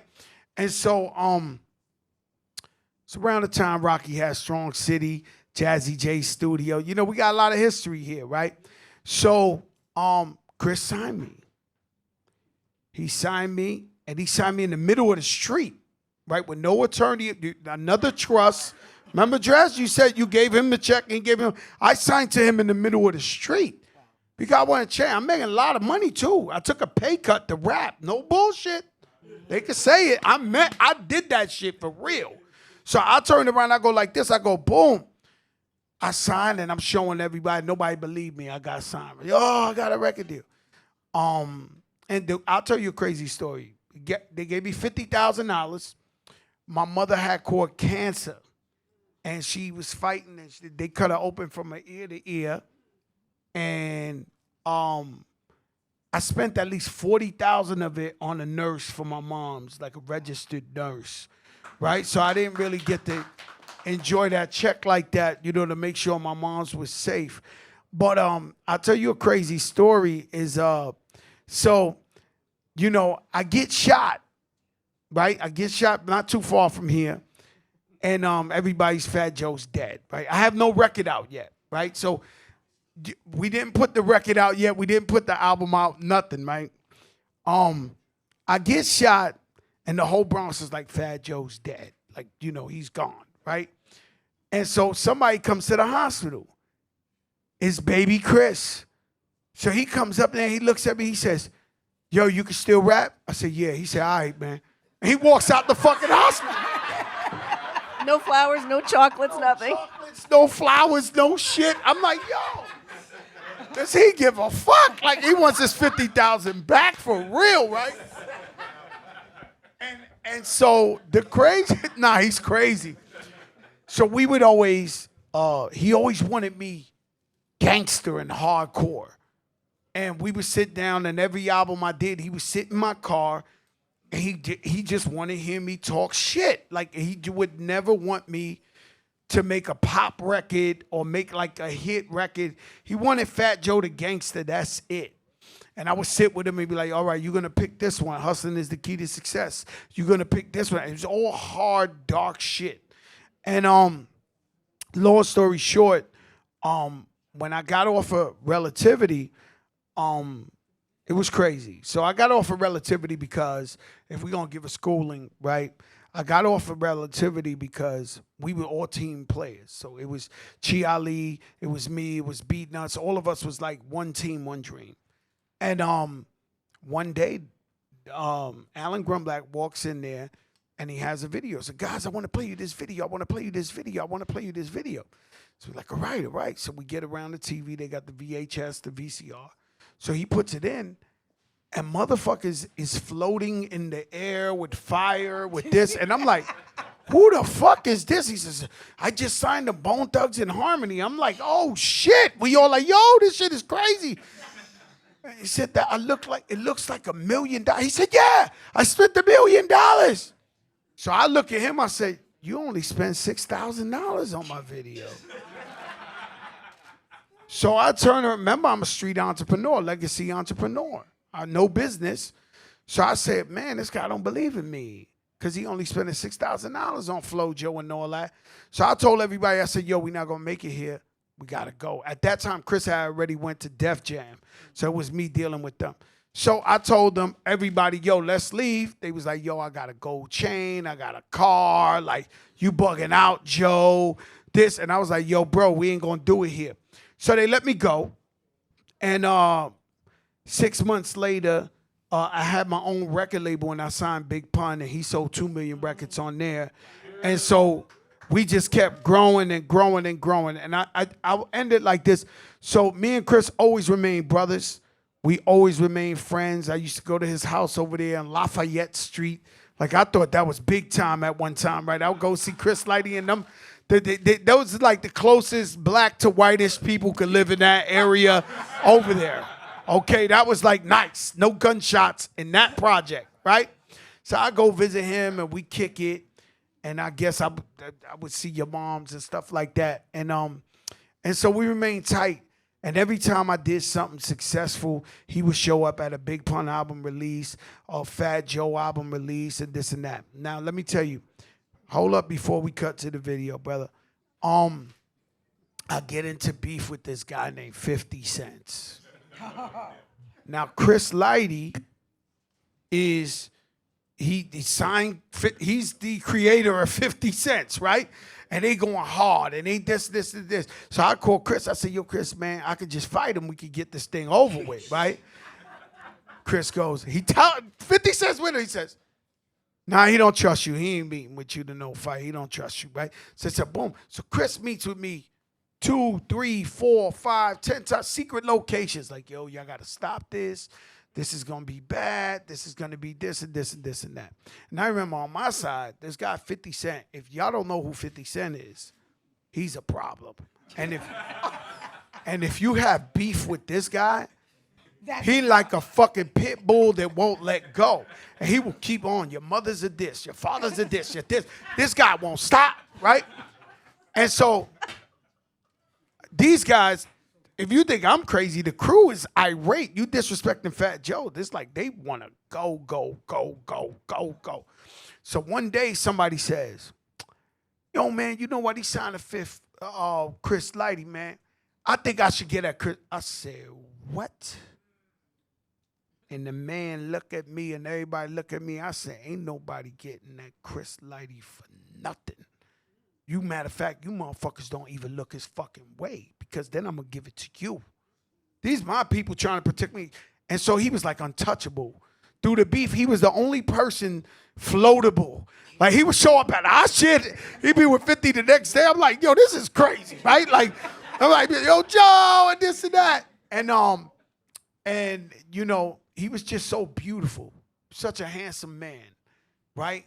Chris Lighty was just a handsome man. Always had a smile on his face. Always, I would see him, I'd be like, yo, Chris, what's up, man? And it's crazy because, damn, man, I can't tell y'all that story, but nah, real talk. It was just too real. I seen him like a month before he passed away by mistake. I was in Miami. I went out with my wife, and we went to this like fly club, and Chris happened to be in the club. Right, he was there with his wife, and that was the one time I met her. I was like, "Hey, how you doing?" And we just get to talking. And he's talking so much shit. I'm like, "Yo, Chris, man, just chill, man. You rich, you fly." Not about his relationship, nothing like that. We was just talking about hip hop. And he was like, yo, Rick Ross, man. This, I'm like, yo, chill. I'm like, yo, okay. He was like, yeah, he was kind of like tired of Rick Ross and the 50 Cent. Be like, yo, man, this guy right here, Joe, you know, in the Bronx. I'm like, yo, Chris, just chill, man. I said, yo, just chill, man. We doing good. And then it was really, really surprising to me when he passed away. Like, so, and nobody expected that. You know, and it just like, so all of us here, we're like disciples of Chris Lighty, right? That's all I see here is like, and I don't want to play nobody, but I'm like a Chris Lighty's kid, and I'm looking at everybody else that he raised in here, and we're grown men now, and we all doing our thing, and sisters and women, but we all sitting here like, wow, like this man really, you know, I know for me, I would have been dead or in jail, but I mean 20 years ago, 25 years ago, if Chris Lighty ain't signed me. So, you know, in my house, he's like just at a different type of pedestal in my house. When we talk about him, we like, yo, this is the man. And so, and then when I sit down and I talk to the Khaled's and everybody else who came up under me, I'm like, this is the tree. Like, you know, you got to always respect, pay homage to the tree. This is like, if it wasn't for him, it would not be none of us. And then you think about all the people. I might employ 50 people right now while we're talking. At least 50 people work for Fat Joe, right? Khaled maybe got 100 people working for him. Remy got 20 people working for her. We all got like, it's hundreds and hundreds of jobs and knowledge and stuff that was just laid down from that foundation of Chris Lighty. And then also, I gotta say it in conjunction with DJ Red Alert. If it wasn't for Red Alert once again told Chris Lighty, you need to sign this guy Fat Joe. He beat the Apollo 4 times. So this guy, Red Alert, everybody came up here says, yo, Red Alert told, and I don't know what, like, I don't know if just Red Alert just didn't want to do business or something like that, because he put a lot of serious people on to Chris Lighty, right? Like he was just like, yo, sign this one, sign that one, and just kept playing his records. Yep. No, I've been hearing that a lot tonight too, which was surprising. Just the number of people that pointed to and told Chris I'm gonna tell you something public. I've been trying to give Red Alert $1 for 20-something years. He won't take my money. Like I've been begging him to give him $1. Like, Red, can I give you $1, please? He won't take it. You know what I'm saying? He won't take $1. Like, I'm like, yo, Red, you know, I owe you my whole life, everything. What do you want me to do? You want me to be like, nah, let boo-boo. Nah, let poo-poo. You know what I'm saying? He be rubbing my head like, nah, for real. That's red. He rubs my head like, nah, let poo-poo. Nah, we good. No, I don't even understand. Oh, no, Red Alert could do that. And his grandmother could do it too. Like, I used to go hang out with his grandmother and talk in Harlem for hours. She used to call me Old Blue Eyes. Back in the days, I go sit down with her. But I owe a lot to them, and I'm forever loyal to y'all, to the kids, the family. Shout out to Tiffany out in Miami, and he's proud of y'all because, boy, y'all good kids, man. You know, and parenting ain't easy. That parenting thing, it's like every single one come out different. And damn, we gotta adjust as parents. And so you guys that are like, you know what I mean? you guys are holding it together. And that's a blessing of your father being a good person, instilling the morals in y'all. And that's very, very important because and he did that to me. He did that to Mona. He did that with Sophia Chang. Sophia Chang's a real fucking living legend. Like, I mean, no, I'm not. I mean, everybody is, but Sophia Chang, like, since I saw her in the 90s, I'd be like, oh my God, Sophia Chang, right? And the other day we on a Zoom, and you on there, and I'm not gonna lie, my man Rich was like, yo, who's that Asian chick? It's a fucking legend, a fucking icon, a fucking legend. I'm like, Sophia Chang, right? And now it's real talk because, you know, and I'm going to end it like this. You know, hip-hop is a religion, right? They make us think we don't love each other. We're not really a sorority. They make us think we competition. But things like this let you know that we really are family, all of us, and we all praying for each other to do well in life. And Zulu Nation taught me to be colorblind when it comes to hip hop. So when people like Sophia loves hip hop and the Rocksteady and all of them, they taught me different. You know, I come from the pioneers for real, the real infrastructure. You know, if we want to say Bambaataa would wear this vest with like Puerto Rican flags and African flags and Asian flags and Japanese flags and Italian. It meant like all of us together. You know what I'm saying? So I don't never look at nothing. I've always looked at hip hop music like a religion, and we're all together in this. There is no color. There is no color. If you love hip hop, like I love hip hop, I'm fucking with you. I think that's why it's called the Universal Hip Hop Museum. That shit is universal. It is global. And what we've been talking about and hearing about is a guy, and I want people to understand this. This is a guy who was self-taught in terms of the business side of things, right? Because I go way back with Chris before we became partners in Violator, and watching this guy just carrying the crates and being out there at the clubs and wanting to learn the business side. Like literally, when I talk about those books, I'm talking about he was literally reading up on publishing and how the music industry works and how the business works so that he could be the best at what he was trying to do. Right? Teaching himself how to become a businessman. This was not, and it was everything from, you know, it was intentional, it was strategic. The way that the company was built, the way that Violator was built, the way it was designed to be its own brand. So when you have a real manager, a real mentor in this business, somebody that really loves you and doesn't want to take advantage of you or being an enabler, you know what I'm saying? And that word enabler, and forget hip-hop, R&B, salsa, whatever, anything with black and brown people, you know that this is the breadwinner. We letting him get high. We don't give a fuck. We just making our money off of him. Those are enablers. They are just as bad as the guys selling them the drugs, right? If they're really your brother, you love them, you step in and you do something about it.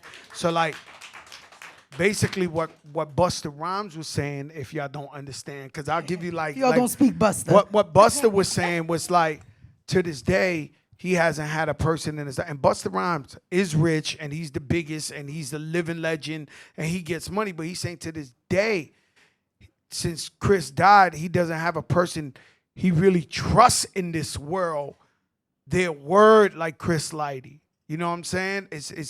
It's hard to somebody to tell you, yo, make a left turn at the corner. And you really know I'm making the left turn and I'm good. You know what I'm saying? This business is full of, and so what happens is people use you while you hot and they'll hold your hand and they'll act like you have AIDS the minute you're not hot. And they'll be like, yo, we out. It's happened to me. No, what? Oh my God. I'll tell you a real quick one and I'm out of here. Listen, I used to walk in Atlantic Records in Manhattan.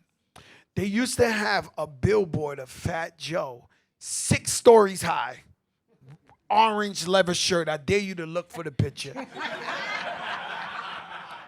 Orange leather shirt, 5001 did it. I used to walk in there like, yo, imagine Fat Joe from the Bronx. Slow-mo. I'm rich. I'm walking in there. I'm only 24 something. I'm like, looking at the billboard like, yo, I go to the president's desk and go, and they did like, Joe, what you want? A chinchiller. They be like, sure, get him a chinchiller size 10X. They be like, get him anything he wants. And I'm sitting up in there like incredible shit, right? So I was selling millions of records. I was that guy. So I put out an album that they forced me to pull out. And in the fourth quarter on Christmas against Missy, Mariah Carey, Jay-Z, J-Lo, Ricky Martin, it was a recipe for disaster.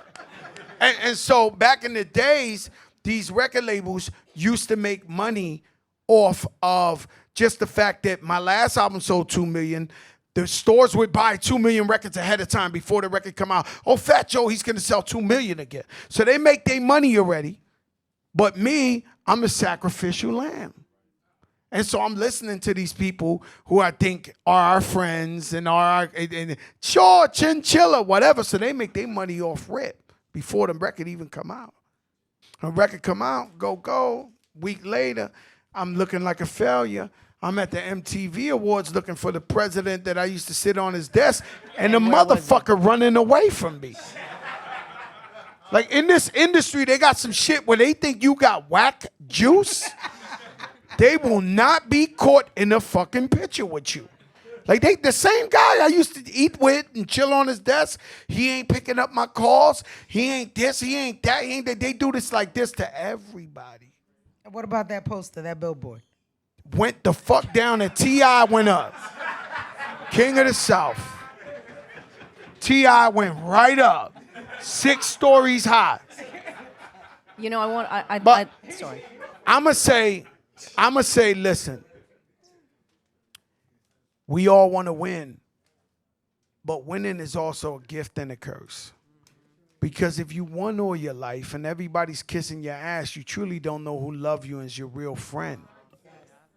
You gotta stumble at some point. I always say, let your darkest moments bring your most clarity. I don't say that for no reason. It means like when you're going through a tough time, that's when you know who your real people are, right? And so I've been fortunate to do this and do this, see all the fuckery, and then do this and be like, oh shit. And then when I do this, I might have forgiven a couple of them and be like, I come back home. And then go like this, and then they act funny again, and I'm like, oh, shit. And then I go like this, and then they're like, oh, no, you stay there. You stay there, baby. We put out all the way up, me and my sister Remy. Remy went to jail for 8 years. I had just came out of jail. They took all my money. The whole plan was just to take my money. So imagine you rich for 15, 20 years of your life, peeking at your bank account, seeing millions, and one day you look, and there ain't no millions in that motherfucker. And you got to go to jail. And now you're 40 years old, and no 40-year-old rapper is putting one out the park. Ever in history of life of rap. And where I'm a hip hop historian. Like I should be teaching classes in this fucking museum. Okay? So I know I ain't getting another break at this shit. So I'm praying hard to Jesus Christ. My knees is worn the fuck out. God, please, let me show these people. If I do it, I'll do it, I'll do it, I'll do it. Please, God, please, right? And so we go and we put one out the park. And so all the way up come out. And the motherfucker gone. And then we did a single release party in Queens. It was at a strip joint, Aces, right? And I remember coming in. Listen, Mona, you got to hear this one. Listen. All the way up was a fucking miracle, okay? It was a miracle. It was God. It was a miracle for me and Remy. Remy went to jail. You know, every day them CEOs came up in there and told her, you ain't shit. You ain't gonna be nothing. Her husband would go visit her every day and they'd be like, why are you visiting this chick? She's coming out in 2022. Like, you're playing. They do all that shit, right? So now we did it. Miracle. Number one. So we go to the single release. The shit is ram-packed. You can't even walk in there. I fight to get in my section. When I get in my section, all the fake motherfuckers of the universe is the same guys are coming. They were like, yo, God, we did it, God. We did it, God. This. Bro. I remember walking out. You know all the clubs got doors like this? I remember walking out and everybody's following.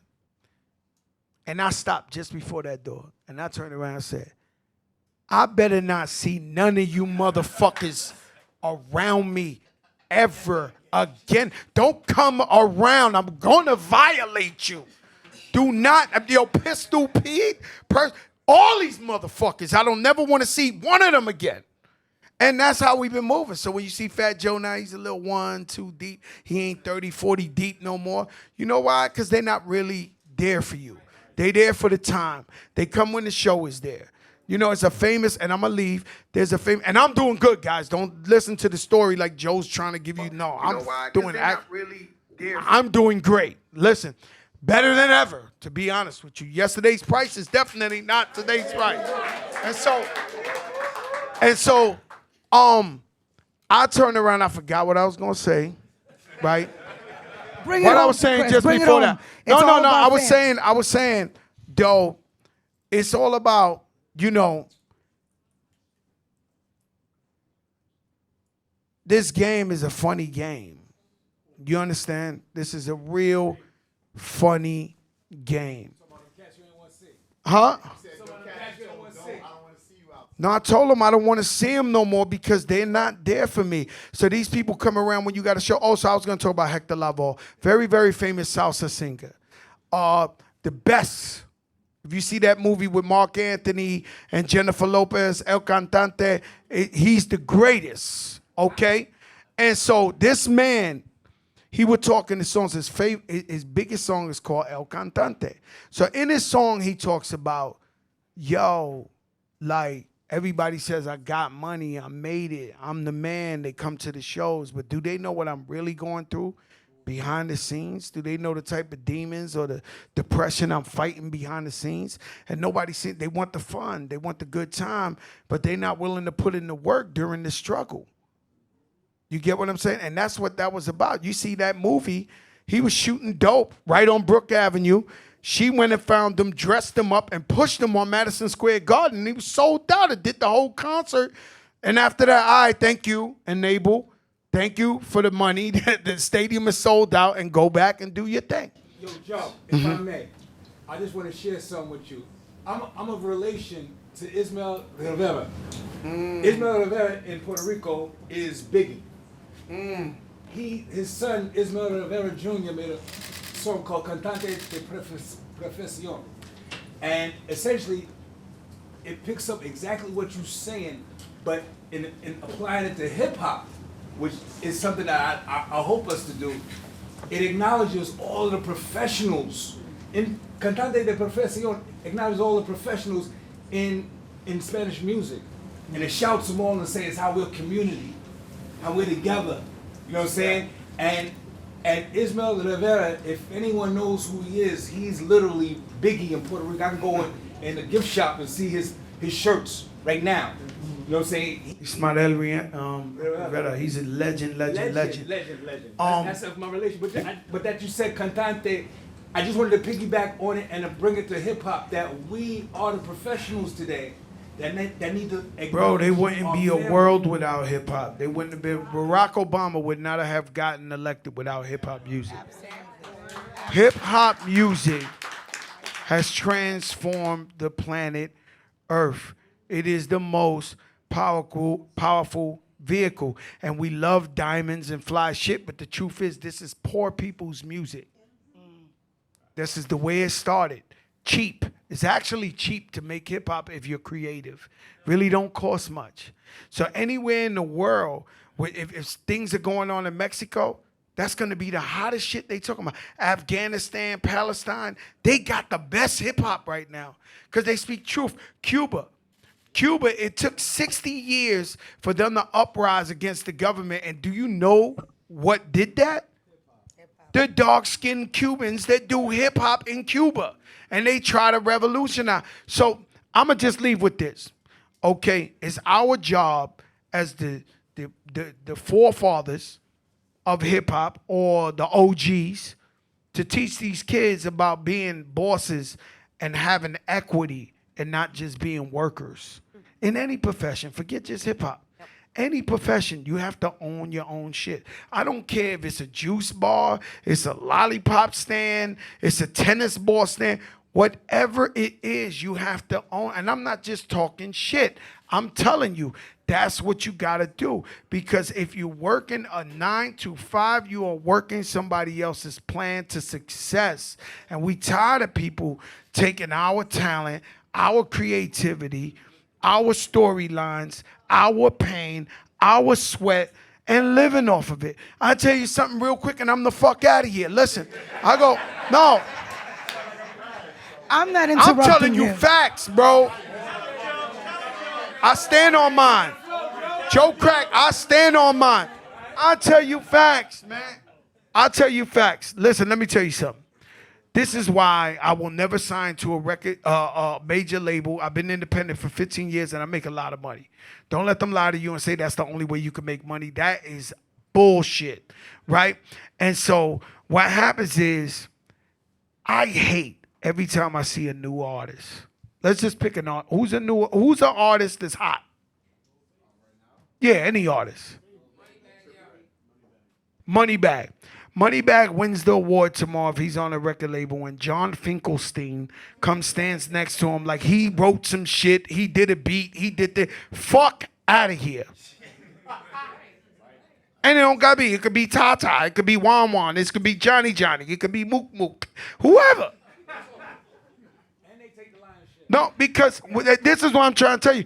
We put out All the Way Up, and another one of my dons is Steve Rifkin. Steve Rifkin, he helped me become an entrepreneur. He gave me my first record label where I signed Big Pun. So Steve Rifkin calls me up, and All the Way Up is going crazy, right?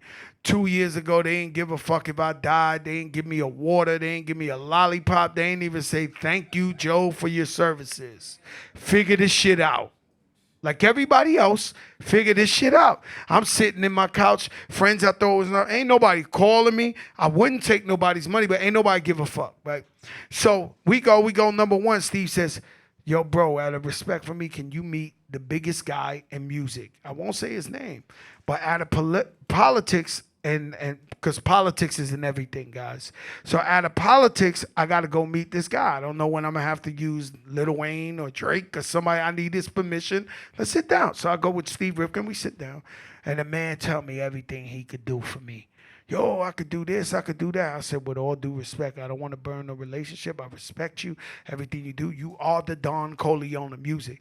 But now, I came from hell to put this one out the park. And me signing to you would be like me winning the championship, giving you the belt to raise in the air. And so that's not, the people got to see the sacrifice that you got to make so that you could open the eyes of the people behind you. You know how many people went independent after Fat Joe made that type of money independent? You know how many artists called me and was like, yo, Joe, should I go independent? I turned around. I thought it was like a fucking dream. And I respect this guy, and I'm going to say his name. One day I wake up and Steve Stoddard's like, fuck the major labels. Independence, the real shit. He was the major label king for 30 years. He got so rich off the shit. Now he's the independent king. I'm like, yo, this shit is crazy. And Fat Joe knew it all along. Independent was the yo, Steve. Stop. Yo, Steve, we love you, man. I want you to get a check. This and that. But the point is, the point is, listen, man. Oh no, I got to tell it. My life is transparent. Wins and failures. I don't care. I am who I am. Everywhere I go. If I'm talking to a homeless man or I'm talking to a billionaire, it's the same motherfucker. Or you don't want me here, or do you want me here? Because that's how we get down. But with all this being said, your father is a national treasure. And he helped thousands and thousands of families pay their bills, pay their rents, take care of their kids, send their kids to good schools. There is so much for you to be proud about with your father, man. And just continue the legacy. And as you see that we just came here together, we're not going to let Chris Lighty's legacy, because then we played ourselves if we don't big the man up. You don't big the man that started you and picked you up. You're playing yourself. You see what I'm saying? Like, people got to understand that. You can stand on your own, but you got to big up the man. I'm sorry, my brother. I know your job is to cut me off, but Fat Joe talk that shit, though.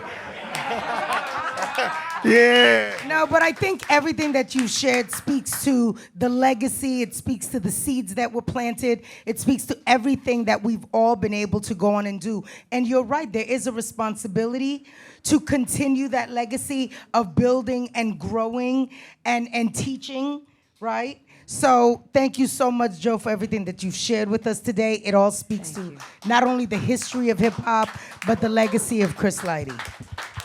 Watch the Wendy Williams show tomorrow. I'll be hosting with my sister Remy Ma. Yeah. You seen us fuck the place up, huh?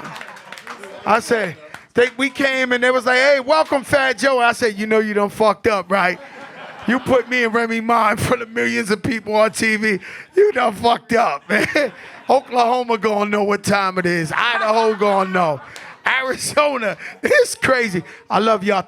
I'm good? Oh, thank you so much, Joe. Okay, because she's like, she is Chris Lighty, right? So when she calls her, she says, yo, Joe, guess what? You hosting this thing, you talking, you this.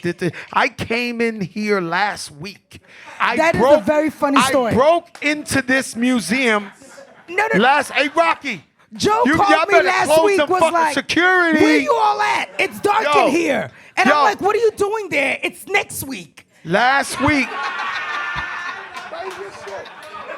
Crazy as shit. I did this shit twice for Chris Lighty. I did this shit twice. I already taught this shit. I know where everything's at.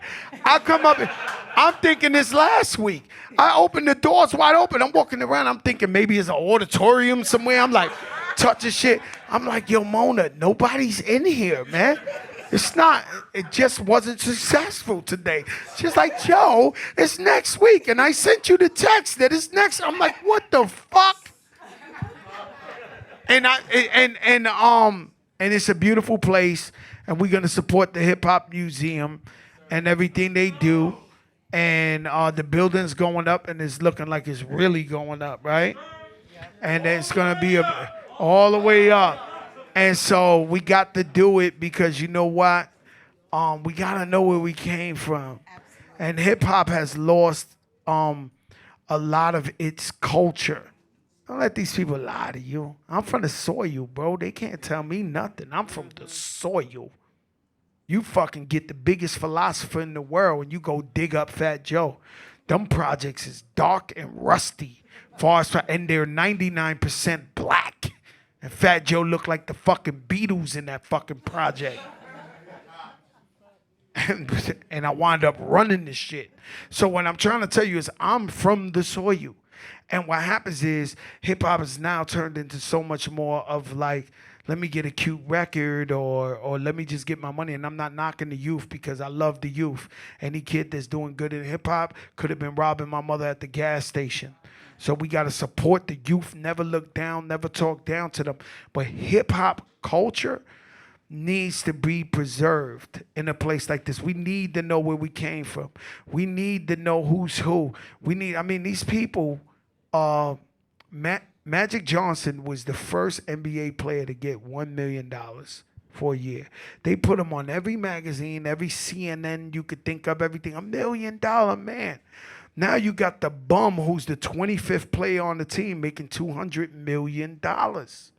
It's not our fault, Rocky. You know what I'm saying? No, I'm just telling you. It's not our fault.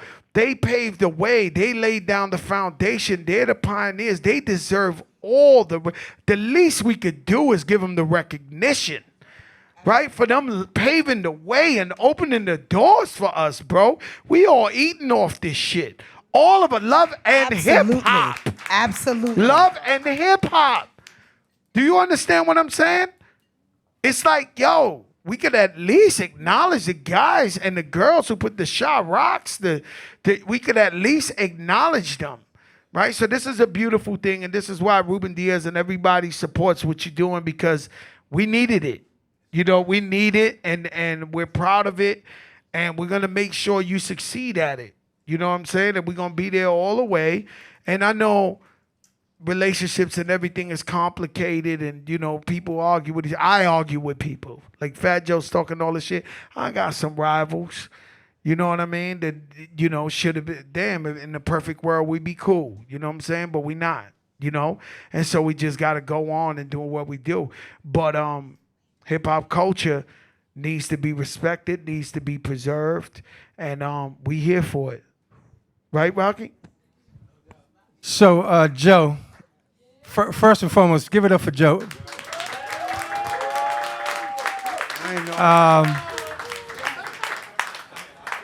Yep.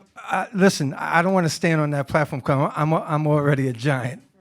But Joe and I go back, LG, Jazzy J, we know when this guy started. And he's been such a great ambassador for the culture for so many years. And he continues to be that ambassador with his podcast and all the things that he does.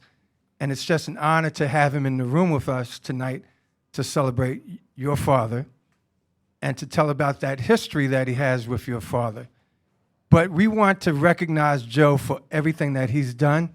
He was at our groundbreaking ceremony. He's been that shining star from the Bronx. And as he says, he's came from the Mecca, which is right here. So Joe, from the Universal Hip Hop Museum.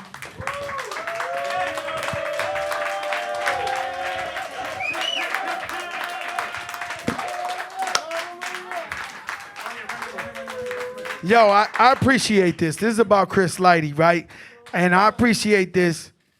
I feel like Shaka Khan, she said, I don't do it for the Grammys. I know, but this is much different than the Grammys, right? And come around, come over. This ain't about Fat Joe, all right? But Fat Joe, look, I love all you guys. Peace. Thank you, Joe. Don't go, Joe. Don't go, Joe, because we got some more stuff to give out. Just a couple more seconds. Couple more seconds. But before Joe goes, please give it up again for Fat Joe. Thank you so much, Joe. Yep. So I want to call up the children, Deja and Christian. Deja and Christian, you want to come up on the stage? And I know Tiffany's not here, but Mona, you're going to take this award for Tiffany. Oh, my gosh. And I want to make a special announcement with the children here on the stage, Mona. So I'm going to give this to you, Deja, and to you. And then Mona, here's the one for Tiffany. So Chris has been an incredible ambassador, but more than an ambassador, he's been that person, as we have all seen, that has blessed so many people, including Mona, to have the careers that they have. He took his entrepreneurial street skills, whatever you want to call it, and really turned hip-hop into this global culture. And he's helped so many people create amazing careers. And for that, we want to recognize your father. But I want to tell you something tonight. It's more than just an award. the Universal Hip Hop Museum wants to create a space inside our future building to honor your father. And I want to work with Fat Joe and Mona to make sure that we have a space inside the museum to pay tribute and to always celebrate what your father has done for this culture. So thank you so much.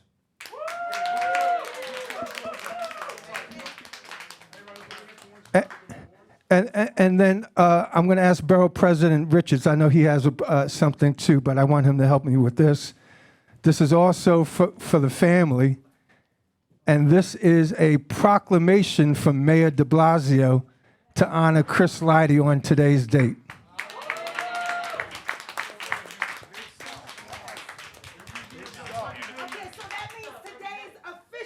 Chris Lighty Day in the city of New York. I'm gonna try to keep it brief, but I come from the school of Chris Lighty.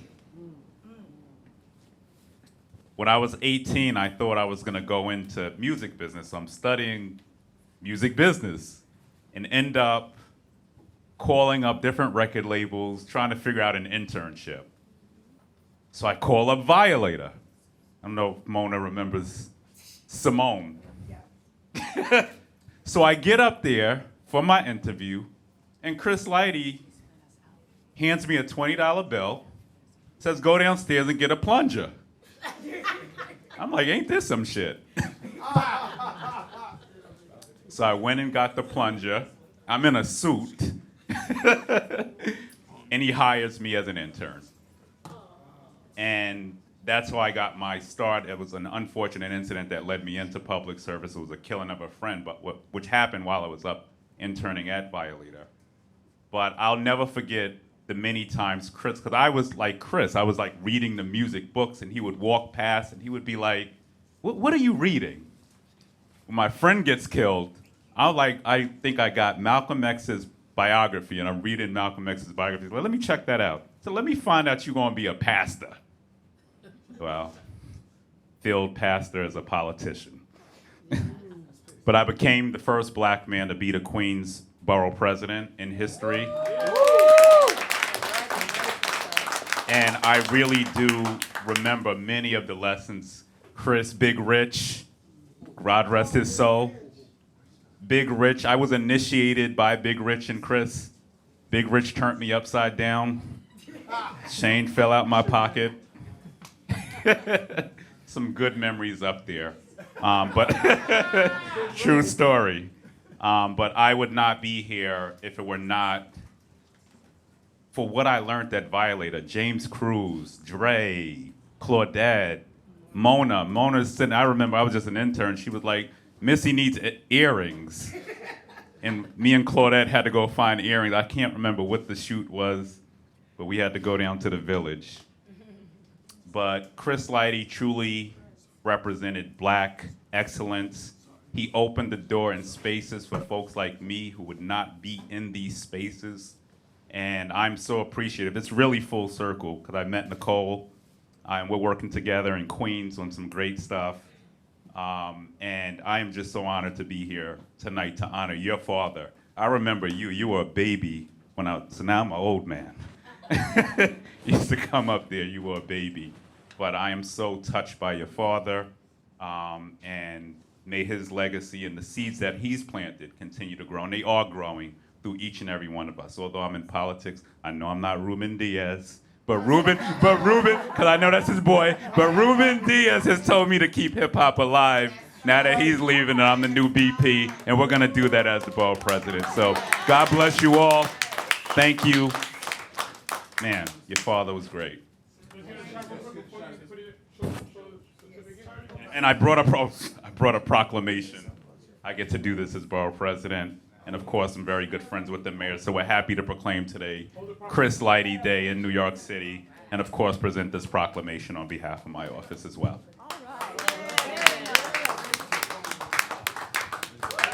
Listen, we have some very, very important people here. We have Chris's kids.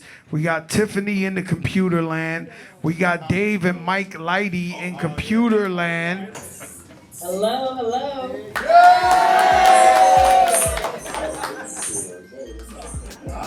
Some stories, man. You definitely dope. Gave a lot of history right there. Yeah. You know? Thank you, Joe. Thank you, Mona. Thank you, Sophia.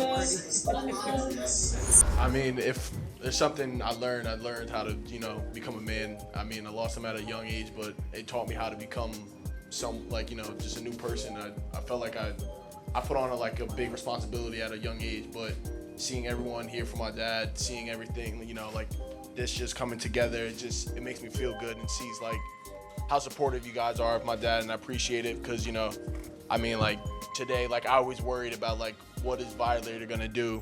What are we gonna do to always keep that legacy going? Because I produce music on the side, so I just made an album and I called it Violate because I couldn't, offer Violator and everything. So I always want to try to keep that Violator image, out, and I want to keep us going, and I want to make sure that, in the next 20 years, everyone will still know about Fat Joe. Everyone know about Busta. Everyone know about LL, Q-Tip, everyone. So, just seeing all this makes me realize that, it's never going to die, and, it's just going to keep on going, and we're going to keep on growing, and we're going to work on something to make sure it never does die.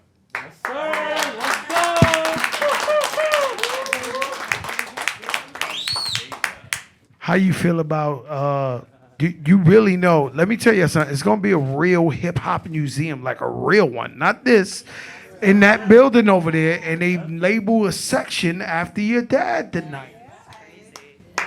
Honestly, that is very special. Thank you all for coming today. There's so many things that I could say or remember, so many stories coming to my mind, honestly. But it's just so special to be able to share this with multiple people, especially when losing him. There were moments that we did feel very alone. So it's very nice to see all your faces, to hear all the stories, and to continue to carry his legacy. Like Christian said, he is a producer. He's not doing it on the side. He is a producer. So thank you all again. And yeah. Can we acknowledge the first female president of Def Jam? She's up here. Could you stand up, miss? Amazing. Thank you for being here to support. And she's our chairwoman. Woo! Wonderful. Congratulations.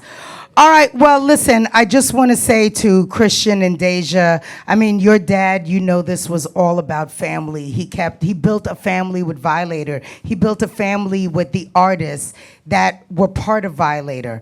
You guys have been and will always be my family. I am so proud of you. I'm so happy that you could see the love and hear the love in the room for your dad. Hopefully that fortifies you and makes you guys believe that anything in life is possible, hearing the story of what he was able to accomplish and all of the lives that he touched. Tiffany, same to you. And, Dave and Mike, we are forever family. I thank every single person who was part of tonight. We have more videos to show from LL and a few of the other folks who couldn't make it here but wanted to send their love and show their support.